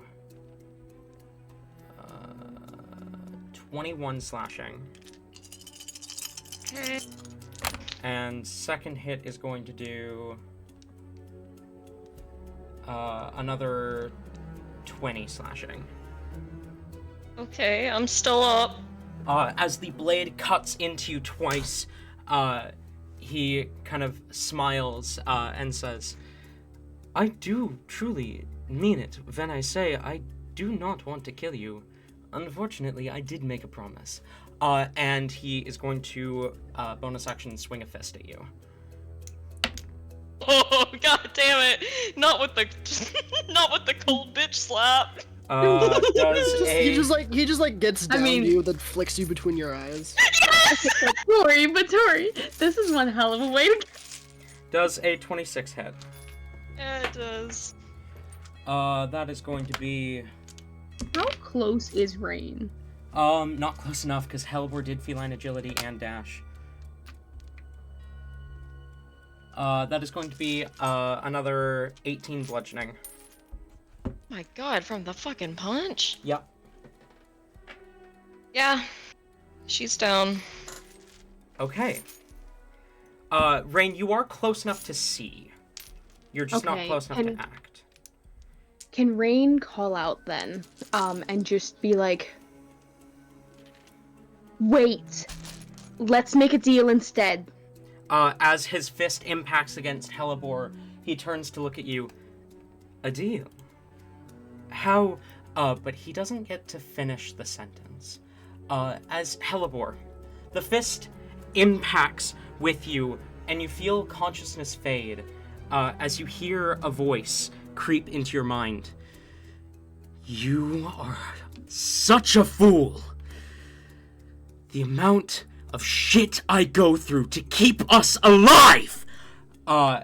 As Rain and Talzin, you suddenly see Hellebore reach up and grab Lucifer by the armor and pull him down to stare into his eyes, which are now glowing red. Fun. As this thing kind of pushes Lucifer aside, he stumbles and falls, and Hellebore turns to run, and as she is running, the glow fades from her eyes, and Hellebore, you're back up at 1 hit point.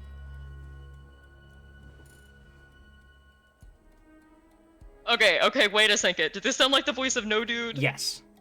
No! Oh my god! I mean, by no, I mean yes. Yes. Yes! Oh man, this is great. Okay.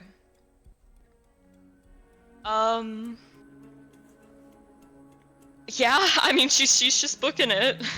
Now that was very... What was this deal you wanted to offer? As he turns and looks at Rain.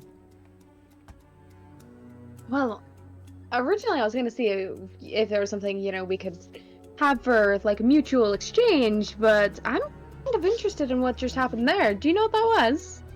No, and that's what intrigues me the most. It would be beneficial to kind of let this play out for a little bit longer. Maybe don't kill? Well, I tried. He shrugs and says, "Do not try to stop my hunt again.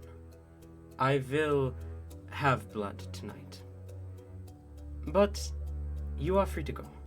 And do, please, try not to die. I wish to fight you when you are a worthy opponent." And he turns and stalks off into the shadows. Rain is keeping an eye on Talzin, making sure that, like, Talzin's not the blood that they are having tonight. Hyacinth kind of wide-eyed catches up to you. What in the hell's... Have you ever seen her do that?